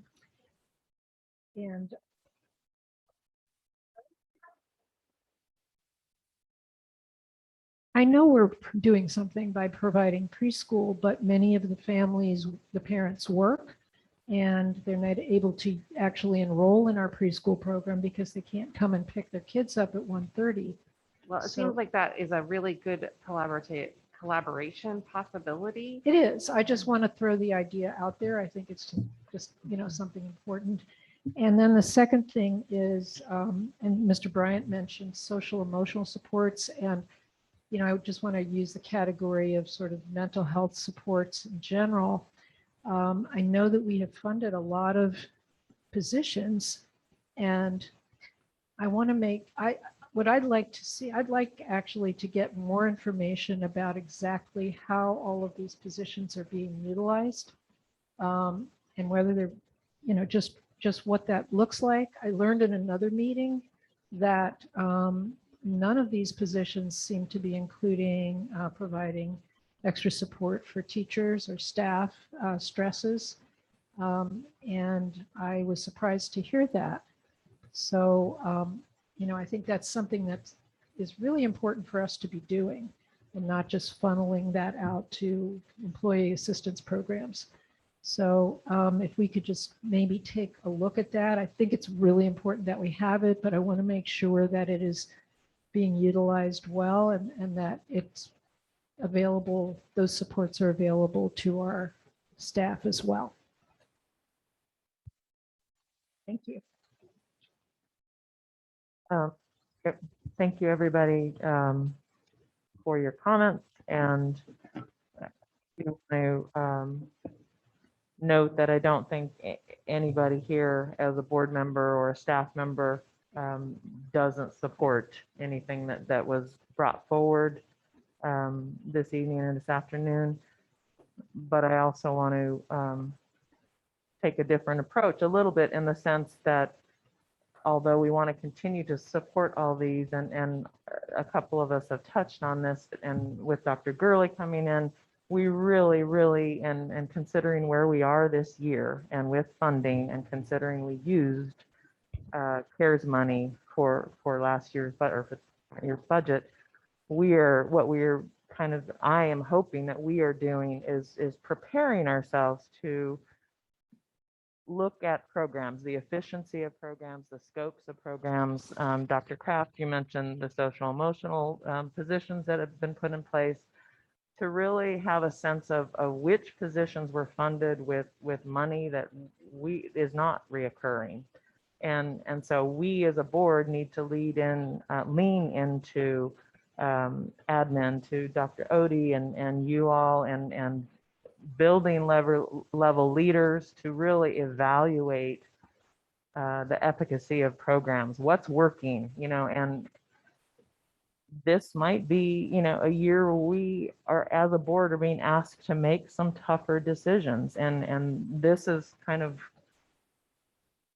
why I wanted this meeting. And I think really to look at the appendix that Ms. Powell provided us. I mean, all of that, $450,000+ of that right there. Potentially we won't have funding. Now, we have that slide and we have that option that was presented by City Council at our work session last week, proposing a 5-cent increase to cover that. They haven't voted on that yet. So we don't even know for sure. And I think this is, a big question mark. Like Ms. Powell said, this was the first time we saw that. I took a deep breath and I was like, okay, I can appreciate, and I did express that City Council and staff looked at an option and looked at a way or a possibility to fund that and to meet that. But what does that mean? As Ms. Powell put in some of our, our slides here in the presentation, is it going to be phased in? Is this long-term? Is it for next year? And so we're going from a potential 10-cent property increase that was proposed, with 5 or 6 of those cents being for reconfiguration, to now another 5 cents. And again, I'm not trying to be ungrateful, but I do have questions about it. And I think we as a board should have questions about it. And I look forward to having the opportunity, I guess, to hear from City Council, and they obviously have to make a decision and based on what their comfort levels are and what the direction that they want to go. So I'm appreciative always of their support, but I do have a lot of questions. And again, we need to really be prepared potentially to make some decisions about programs that we might need to trim back on. So I hope and would love that principals are able to get together with admin and really look, and I know they do. I know when they come with their recommendations, they are asked and prepared to ask for what is, that needs based, what they really need for their building and for the students. But we might need to do it a little bit differently, and they might need to bring not just what they feel like they need for students in their building, but also then provide another list of things that they feel need to be improved a little bit or aren't working well, and that collaboratively that we as a division can come together and have a discussion and look at where that might leave us here with the budget, and again, with some tougher decisions that we're not necessarily used to making. I guess a question that I have are, out of all of those funds that we've been given, the CARES, the ARPA, how much do we have left? Oh, we have the majority of it left at this point. Renee, I don't know. Yeah. Estimated that's what, I mean, if you What's look at the the- spending. You're right, Ms. McKeever. We have the $10 million left. All of that. Because we used 4.9 million right now. And so, as far as the timeline for spending that, I mean, how much, not all of it goes to the 2024 End cutoff, of correct? 25, right? So as of right now, you're looking at at most the 4.9 million, and that isn't even all coming out of the 10 million. We still have funds left in the 2 CARES allocations prior to that. No, we have So a total of 10 million after using 5. Right, Renee? So basically, we've used the 2 CARES things, and then we have the ARPA of 10 million left. but we haven't used we haven't used all of the first 2 CARES allocations yet. But we will this fiscal We year. will this fiscal year. Right. If you We've go, already allocated to be used. Okay, if you go to the third slide in the first two, and I call them buckets of money, we will use in this FY '22 fiscal year.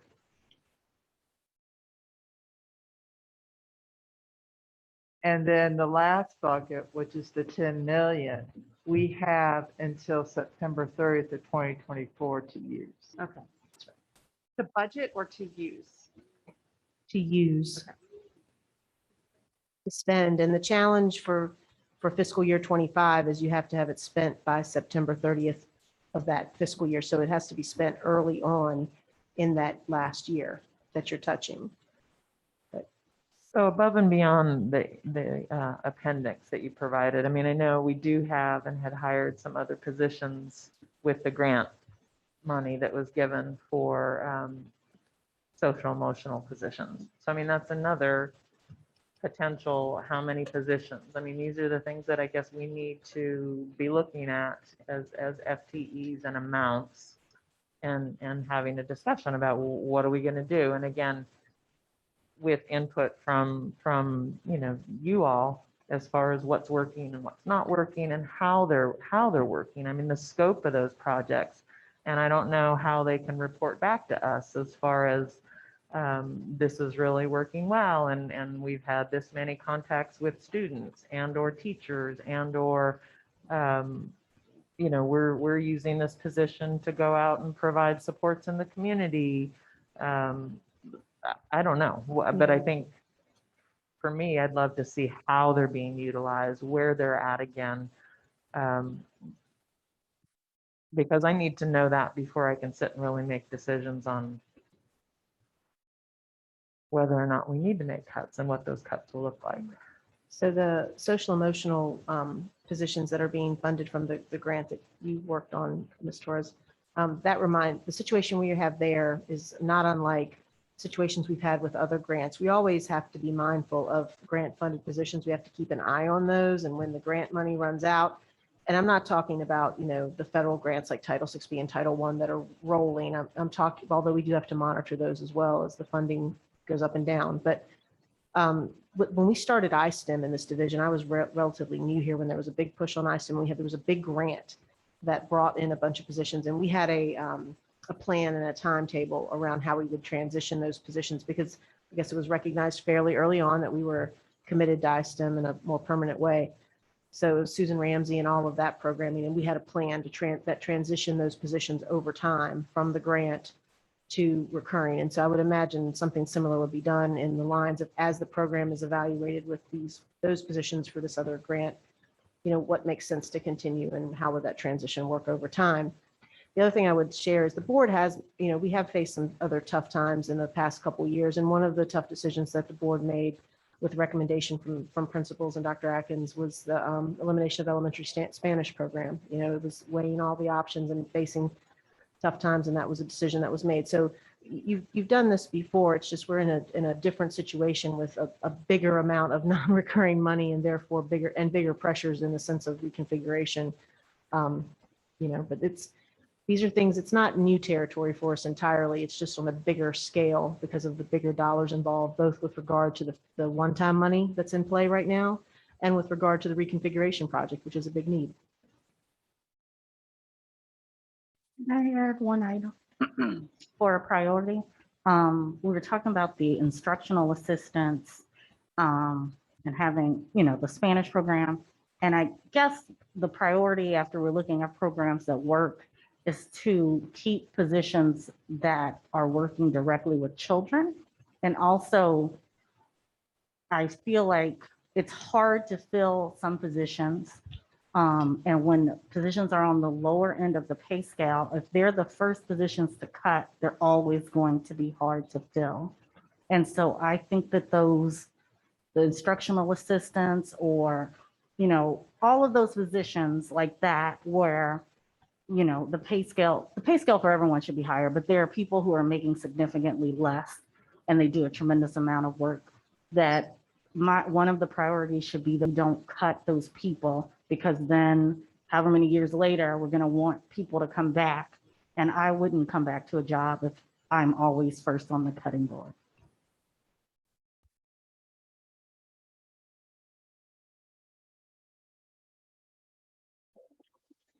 So I'm just really reluctant to talk about, again, this fiscal year and I think next fiscal year will continue to be a time that I want as many adults in the building supporting children. So that's why I've been reluctant to talk about cuts to staff. And that's why I'm much more open to a CIP trade-off. And because there's also huge amounts of money in that pot that are already allocated that we, like the city council to support reconfiguration has already committed to back burnering 2 projects. And I feel like as a division, we need to look as critically at our projects that cost a lot of money to say, okay, we're going to back burner these projects so that we can get this thing that we as a board have to know and have decided for a decade now is the most important thing for our middle school students, which will benefit us in many, many, many, many ways. And that's why I feel very passionately that we need, like, first of all, I feel like we need to be using our ARPA money for non-recurring expenses going forward. Second of all, I do expect that we would have, that the superintendent, perhaps the chair, the mayor and the city manager will talk about the 40% prior to our next budget meeting. But I think it's like November. So that we can have like a super transparent communication. What does it mean? What are you guys able to do this year? And then it's a negotiation, and part of having a huge priority like a $73 million project and not wanting to just say, hey, we should have a 15-cent tax increase. That nobody wants that, right? Nobody wants that. We want a very limited as possible real estate tax increase benefit, and hopefully with the package of philanthropy and sales tax, the sales tax addition, we can come to that $73 million. But in order to do that, we also need to look at our own budget and our own CIP. And that's why I think we all have a wish list. We always have had a wish list, but like I came in 2011 in that really terrible time where we just had to cut a bunch of things all the time. And it was incredibly depressing. But in order to make this reconfiguration happen, that's what we have to do. Because we're not only in a hard time fiscally, with the pandemic, but we're also asking for a huge ask in a time that the city council is like trying to find a way to fund us, but it's the most that they've ever been asked to come up with. No, that's fine. And again, please, I hope no one interpreted what I was saying as that I'm up here and ready to cut positions. So definitely not what I want. So if that needed to be clarified. I mean, I'm sitting here, I know that Ms. Hamill had forwarded the CIP information to us. And so I was sitting here trying to look through that, and I don't know. I mean, I think in our meeting in October, we will be looking at some of the budgeted CIP projects, the HVAC, the roofs, those types of things. And I'm not seeing that right here. I'm seeing what's unfunded, which is so if somebody spent a lot of time looking at this, let me know if I'm not seeing what I need to. But really, I actually see, as far as schools, so the CIP unfunded list, it was an email that was forwarded after our work session last week from Chrissy Hamill, and Leslie forwarded that to us. And it actually is showing, and maybe I'm interpreting this incorrectly, that the CIP unfunded list, that there's 2 for the requested fiscal year 25 and 26 are the city schools priority improvement projects. So just to be clear, this does, because I called Michael Goddard to make sure I was understanding those documents correctly. So if you don't mind, let's start with the funded list. Okay. So, right. Probably the 16th. Was it the day after your joint session? It's the 9/17 email from Leslie to all of us, which basically has the following attachments: the 5-year CIP, most recent bonds authorized but not issued list, and then the 22 CIP unfunded list. So that's in a forward meeting follow-up. Right. So, and just to be clear, that one of those 3 attachments, the bonds authorized versus issued by project. So basically the projects listed here are authorized, but they just haven't sold the bonds yet, but they have it baked into the plan, if you will. The unfunded list are projects that are in the plan, but they aren't yet authorized to sell the bonds for them. So I guess they're in the CIP, the 5-year CIP, but there's not an authorization to sell the bonds. Now on that school priority improvement projects line,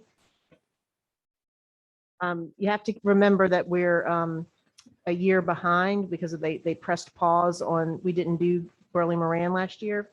So my visual aid is write Greenbrier in under FY 2022 because that's already been authorized. My understanding from Michael is it's in there. That's already been, and then Johnson is goes in the next blank, and then Venable is in the next blank, is my understanding. And so the money beyond that is under the assumption that because our buildings haven't been touched for so long, there was a thinking that modernization, Ms. McKeever, when you and Mr. Mickey, were really pushing this, and when this started, it was an idea this was going to be going on for a while.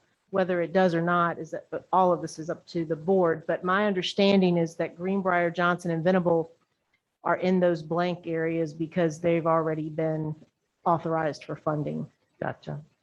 Because because we're a year behind. So, the reason Michael said that, Mr. Goddard said that, is because he knows Greenbrier has been, and that's FY 22. And again, we won't execute on that now till FY 23 because we didn't get to do Burley Moran until this summer. So potentially there's that 2.5 million sitting there that hasn't necessarily been earmarked for anything, but those are placeholders. It's my understanding is it was because the idea was modernization would be something we start doing continually. So it wouldn't just be capital maintenance, because that's what started. This was the realization that we were pretty much just doing capital maintenance every year. Right. And then just along these lines, though, the importance of this, the fact that they've got those placeholders in, as we hope that, again, with communication between the schools and the city, and we've had this has come up a couple of times, is that we do maintain a certain amount of money in the CIP budget projected years out so that we're not in this situation again. Right. The CIP is a rolling 5-year plan, but you're only funding and executing 1 year out. And then the plan is revised each year going out. And so it's not baked in stone for 5 years out. It's a 5-year plan that's revisited annually. And the part that is more or less baked in or chiseled in stone is the year you're in, 1 year out at a time. If that makes sense. So the bonds authorized versus issued document. So those types of things, I'm assuming when we have our meeting next month, we'll be kind of reviewing those, and so because those have already been authorized and issued, are those projects that we could then potentially look to use some of our funds and then? So the bonds authorized but not issued. I would have to, I can speak with Chrissy Hamill and see exactly where they are in this process, because I do believe that when it comes to bonds, once you get to a certain point, you're going to market, like, I think the projects at that point are what they are, and I don't know where they are in But this what Bain process. is on here, there's a couple of things on here that we know have been backburnered for the most Right, part. and so they haven't, and they have not issued, that's right. But the city schools like HVAC replacement plan, that's $2.8 million is what's shown here. That's right. And well, there's 2 lines. There's actually another line for 750,000. So there's 2 parts to that. So I was just wondering, to what extent, if we use ARP money for those large projects, which I was thinking the 2.4 the 7,750 and then the 120. If we use the ARP fund, instead of making the bond, weighing down the bond at that point, what flexibility does that give Chrissy and her team in the future? I mean, like, if you have like basically 4 to 5 million kind of released at that point, that's what I want for us. Yep.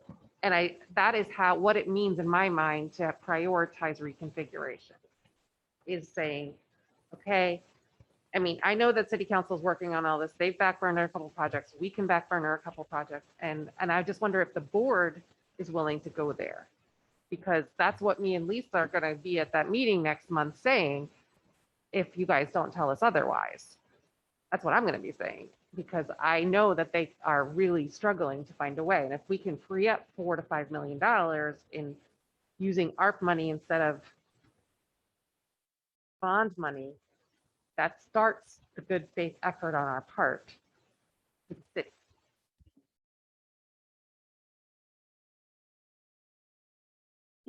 She just said that would have to be, that would have to be a request made. So Ms. Powell just said that that would have to be a request made to the city. No, as it relates to using those funds for replacing the capital improvement funds from the city to do the work that is considered a capital improvement. If we wanted to use the ARP funds, permission would have to be given. And you would have to be able to draw an analogy that using of these funds is COVID related, because those funds are delineated for COVID purposes. So maybe if you're saying you've got to do additional filtration, or Yeah, you've got for to do. HVAC, that would certainly fit. So we can start it with the board's But you have to get direction. permission. We can go ahead and start that outreach to the state to explore. And I think what I'm hearing, I want to make sure. Well, it's the will of I the just board. want to hear from the rest of the board. Yeah, if before we that's the will, decide but I that. would say time would be of the essence. So if it's the will of the board for us to explore that as an option, we would want to go ahead and start the outreach with VDOE to see to talk to them about some of these things we're talking about, to make sure that we could get approval. The more options we can have, the better, I think, at this point. So I like that thinking, actually. I think it's creative, and I guess the part that I'm not clear about is the idea of postponing modernization at the other elementary schools, and I'm not really too keen on that. I don't think it's something I feel comfortable making a decision about doing that. But the other, using the ARPA money for that, I think I would certainly like to find out more about the options. I don't understand where, I mean, okay, so I do understand, like, we want to be fair to the elementary schools, but at the same time, I feel like what we have done for decades is not improve Beaufort. And I feel like the elementary schools can wait 3 to 5 years before we bring them back into this modernization loop so that we can modernize our middle school. So I appreciate, I feel like reasonable people can disagree about this. And so that's why I really encourage us to talk openly about this. But I do feel like the investments that we've made in elementary schools have really been at made Beaufort suffer even more. So I would like to, and I say that's very dramatic language because I can't think of the word, but I mean it to say, I feel like what we have done, I think it's great. I want to continue the modernization effort, but I really want to continue the modernization effort by reconfiguring Beaufort first before we get to the next elementary school. Can we provide direction for you to go to the state? And is that something that the board would support for the approval? Definitely. I feel like looking at any and all options, looking through the CIP list, anything that we potentially can get approval for, and if you all could bring that back to us, that would be great. And I'll also, Renee and I had a one or two, at least two, probably sort of cursory conversations with Chrissy Hamill, trying to understand what might be possible here. And so I will also, work to continue that conversation with her as well to understand exactly if this, then what, with regard to the possible ability to improve support for the reconfiguration by freeing up bond capacity. And it actually, what Chrissy, I think, would say is that it doesn't change your bond capacity. The limit is still the limit. I know this is what you would say. The thing is, what you're able to do though is use some of that capacity to buy more project or to help, make the reconfiguration work within that capacity. So on here, the bonded but not authorized, so the West Main is still on there for 18,250,000. So ideally, a portion of that should come toward the schools, ideally, if it's coming off the table. I guess what That's is, what they've said all along. okay, so we could just, I guess I just want to start the conversation with the money. We're asking for 70 million, but like 73. But where's the calculation in here for the 10 million that we'd have to spend to replace the HVAC at the middle school? Because during the presentation, that's always included. That's a maintenance project that you'd have to do if you did not do reconfiguration, and it includes 5 million at Walker and 5 million at Beaufort. Oh, okay. So I guess what I'm saying though is when we're presenting the cost, it would be nice to show, like, yes, we're asking for 73 million, but 10 million of that is going to come from you not having to do the HVAC repairs because it's part of the you were going to have to spend that 10 million anyway. That's the argument we're trying to make with the city. Yeah. So it would be nice to include that as part of the presentation, because the presentations that we're getting, and I'm grateful to the city, but it puts the tax burden that it's all because of the school reconfiguration. There are a lot of bonded projects in here that have been pushed forward. And so it would be nice to recalibrate these numbers based on that 18 million going towards school reconfiguration, or recalibrate the numbers to say that somewhere in here, we were going to have to pay for a new HVAC system. So we're at 28 million right there. And so I just feel like when we go the next time with the numbers, like we need a presentation that shows like what we could do with 5-cent tax increase, or because right now the burden is 15-cent tax increase because the schools need to reconfigure, but it's all not necessarily for the schools. If we use the bond, we might not have to ask for that much. So that's all. When we go, it would be nice to come with those numbers over and over and over and over and over again. So Wick tries to do that, I think, in his presentations. Like he tries to say like, this is, especially for Beaufort, because like we are literally changing to make it a very energy efficient building. So, we believe that those savings are going to be dramatic, those energy efficiency train. So not only do we not have to put $5 million in Beaufort for maintenance that will then continue this kind of energy inefficiency that we have at Beaufort, we're going to make it like cost significantly less, if not like pay us for those new energy changes. So he does. So I think it's a really fine line. You have to like look at what materials VMDO is giving us, look at what the city is giving us, and everything is so complex because of the $18 million. What Chrissy has said to us 100 times is that doesn't actually, if we change it to be city school reconfiguration, which is the bottom line is still the same, still $82 million. So even though that would be potentially reprogrammed for reconfiguration, the bottom line of the bonding capacity doesn't change because you still have that expense. It's just now $63 million more, or whatever.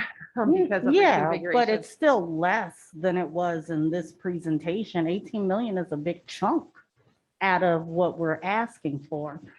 And these are already been authorized. Like, I get what you're saying, like, these are the bonds and this is how much money we're gonna get for the bonds. But changing around some of the priorities on here does decrease, like, how much is a shortfall left for the schools. That's all I'm saying. It would be nice to see.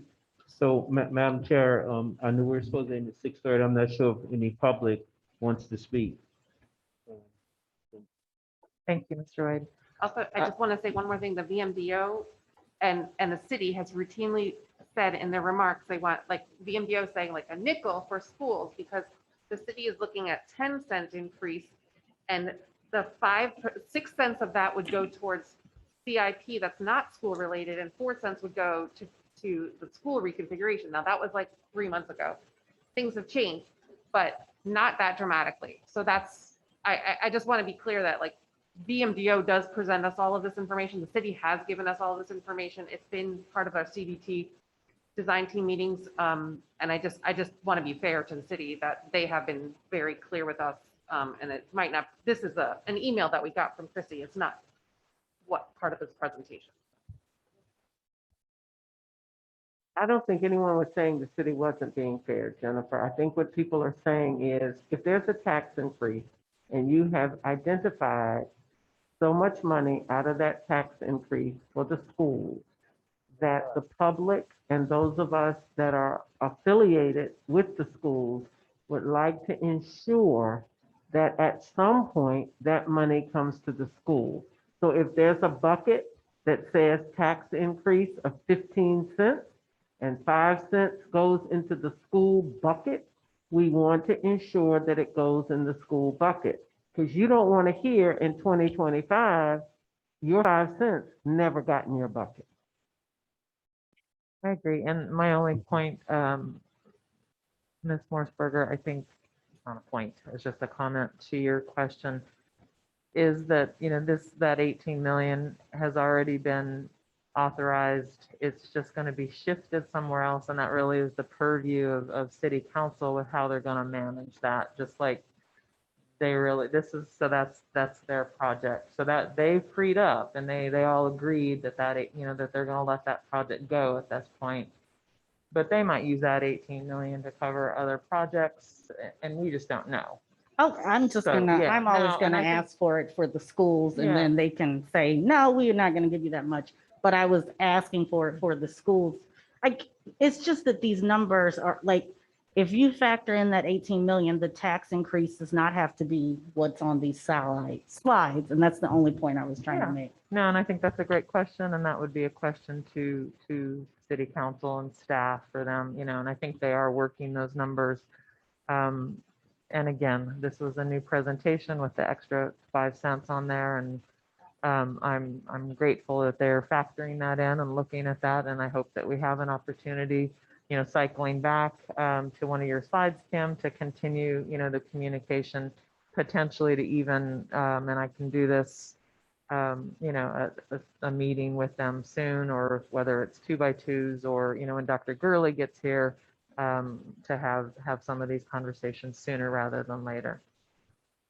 I think the idea of, you know, 2x2s with staff and the leadership, I think could be really helpful to kind of work through these details and make sure we really understand what the thinking is. Sure.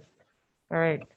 Thank you, board members. If anybody, is everybody okay? And I will open it up again to, unless Dr. Odie, did you have any? You're taking notes over here. I've seen that, but I just wanted to give you the opportunity to jump in if you needed to. So we'll open it up again for comments from members of the community. Please, again, keep in mind that you need to limit yourself to 3 minutes and state your name and address for us, please. Thank you, Madam Chair. Looking at our gallery here, I've got one person in attendance, Beth Ike. So let me just get you to unmute yourself, Beth, and you'll have 3 minutes. Make sure we can hear you first. Hi, folks. Thank you so much for everything you're doing always. I really appreciate it. I specifically wanted to thank Ms. Morsberger for talking about outside spaces. Thank anyone who's thinking about outside spaces. We've been trying to figure out from a parent perspective how we might be able to make some of these things happen. And I feel like we could use some clarity either from the board or from the district about what could happen. I think I understand that anything permanent would be a matter for the city. So really it's about lobbying city council and maybe that facilities development team. And if their to-do list is long, maybe something like getting our kids outside because they cannot be vaccinated and we're in the middle of a pandemic might be able to bump up pavilions higher on their to-do list. But if there's possibility for semi-permanent or temporary structures like tents, and there's $10 million in COVID one-time funding that we need to spend, is there a way we can use those funds to erect tents? We have talked about trying to fundraise from a PTO perspective on this front, but we haven't really been able to get clarity on what would be permitted. Can we tent a space that is flat and next door outside of the art room? I understand all learning can't take place outside and it would be really difficult to move a lot of the more academic stuff outside, but things like art and music. I have a daughter who's been in PE inside on a pretty day already this year, and I'm frustrated to say the least. So I'd love clarity from the board and the district about what we can do to move our kids outside, especially while we have this window of weather. Just so you know, another from a PTO perspective, we've talked about trying to put together a coat closet so that we can ensure that students who might come to school on maybe a 50-degree day, where if we have kids who don't have coats, we can try and get outside, but still having shade on those 50-degree sunny days would be great. So any guidance you guys can give for ways to extend outdoor spaces would be great. Thank you again. I really appreciate it. Thank you. At this time, there are no other hands raised in the attendees gallery, and I see no chat comments indicating that anyone else would like to publicly comment. Thank you. We'll give it a minute. I do know that after our last board meeting, I mean, I had made a comment in support of outdoor spaces, and I did follow up with staff to kind of discuss that a little bit, and felt like I'll let Ms. Powell chime in, but really feel like that as a board, I wasn't proposing that we mandate that per se. And I think that really is dependent on an individual school, on how much space they have to do something like that. And then actually from the parents, the PTO from a specific school, actually sitting down and working with the principal of that school and deciding if that is something that they would like. And so correct me if I'm wrong, Ms. Powell. Correct. I believe we have heard from parents and families a lot about getting tents, but we have not heard from the schools that they have that's a high priority for them necessarily. So I think it's one of those things where sometimes it sounds like a great idea, and it may be a great idea, but it has to work for that campus and for the plans that the principal has and the team at the building for running their instructional day. Does it make sense, that investment for how they could foresee using it in the context of their instructional day and how their building operates? And then, of course, fundamentally, the space that it would take. I'll use Clark as an example that has, we say, Clark is on a postage stamp. If we do any kind of substantial tenting at Clark, we're going to take most of the only yard they have, which is their front yard. Other schools have more space, but where that is and how they would want to use it, it's really just a school by school discussion, and it's something that we can look at. But because not all schools can support the tent or would have the right space for whatever, it's not something we can necessarily do for all schools, and that can also that can be a complicating factor potentially, but that's the long and short of it with tents. So can it be done? Yes, it's possible to do tents, but there are a lot of it's not a straightforward discussion. There has to be a clear vision for how it would be used, and there has to be an understanding that not every campus can necessarily support a tent or would not necessarily want a tent. I would just like to reiterate, like, the nicest thing that I hear from my middle school, my fifth grader, is that he eats outside every day. Yep. I cannot tell you what a relief it is. And one day it was pouring down rain. I was like, so you didn't eat inside today? I mean, you didn't eat outside? He's like, oh no, we ate outside. So. And I'm like, thank you, Dr. Hastings, because this is the leadership we need as parents to like feel comfortable with our children in school. So Walker and Beaufort to some extent as well, and Jackson Via have the luxury of having the best, like what I call the porches. Other schools simply don't have those areas. And if you do a tent as a substitute for that, you still have the walk getting to and from the tent, which if, so it's just each campus is unique, but I agree. I was actually going to mention like Jackson Via, for example, has those great wide covered areas. And the same goes for Walker. They have quite a few outdoor covered spaces, and as well as Beaufort. I just think it's important for us as a board to tell our principals that it is okay to ask for a tent. And it is okay to find a way to make this work for your students and parents. It really is a barrier for parents, and it's frustrating for parents and frightening for parents to think about their students eating, even in the same room with all the peers that they've had it. So, I mean, I just want to, there's going to always be barriers to everything, 100% of the time. I would just like us to focus on what's possible. Sure.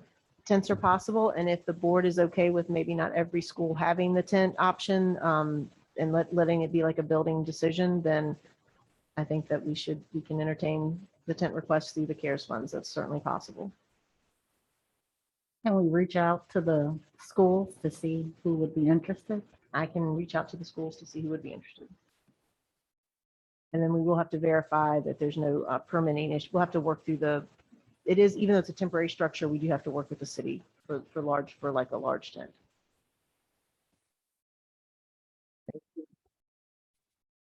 All right. One last chance to make any comments, Dr. Odie. I know we kind of vetoed that. I really don't have any comments. I do appreciate this important conversation that's been happening here this evening, just to prepare, be wise and smart and intentional about how we're spending funds. And I do want to, just about the outdoor spaces, I know we made a big deal about picnic tables. And they've been delivered. That have been delivered to schools. So we're trying really hard to get kids out. Schools are trying really hard, and I'm in schools every day. And I do see kids outside enjoying lunch, playing, just talking, reading, learning outside too. So there's efforts being made, and we'll just continue in that manner. Thank you. All right. Work session wrap up. Most of what you have asked for as priorities, I have written. She's written more than I have, so I think she probably has a better idea. I'll be glad to read what I've got, but I think all the priorities between us, we have them written down. Thank you. I mean, I think, yes, priorities are all very important, but also looking at options. So thank you for the two of you guys, for reaching out, or whoever's going to reach out to VDOE and look at options as far as the CIP, and if anything can be moved or shuffled there. So thank you for that. Upcoming meetings, we do have a meeting this Thursday here in the Media Center. That will be at 5 o'clock, and also a Zoom connection and live stream option through Facebook. And that meeting is VMDO coming to present to the board kind of their final renderings and presentation that they will then turn over to the clerk at the city, so that the city then can receive that at their meeting on October 4th. So I do encourage all board members, please, to look back at the video of our work session last week if you haven't, or if you'd like to review it, just to kind of see comments from city council and other people, so that you can be prepared and that we can get through that meeting and go down and volunteer for our testing that will also be held. Again, that's COVID testing here at CHS this coming Thursday. So thank you for that. And then we have our regular meeting, which is scheduled for October 7th at 5 PM here in the Media Center. And with that, I will adjourn our meeting. And thank you, everybody, for this. Thank you, Kim. And Renee.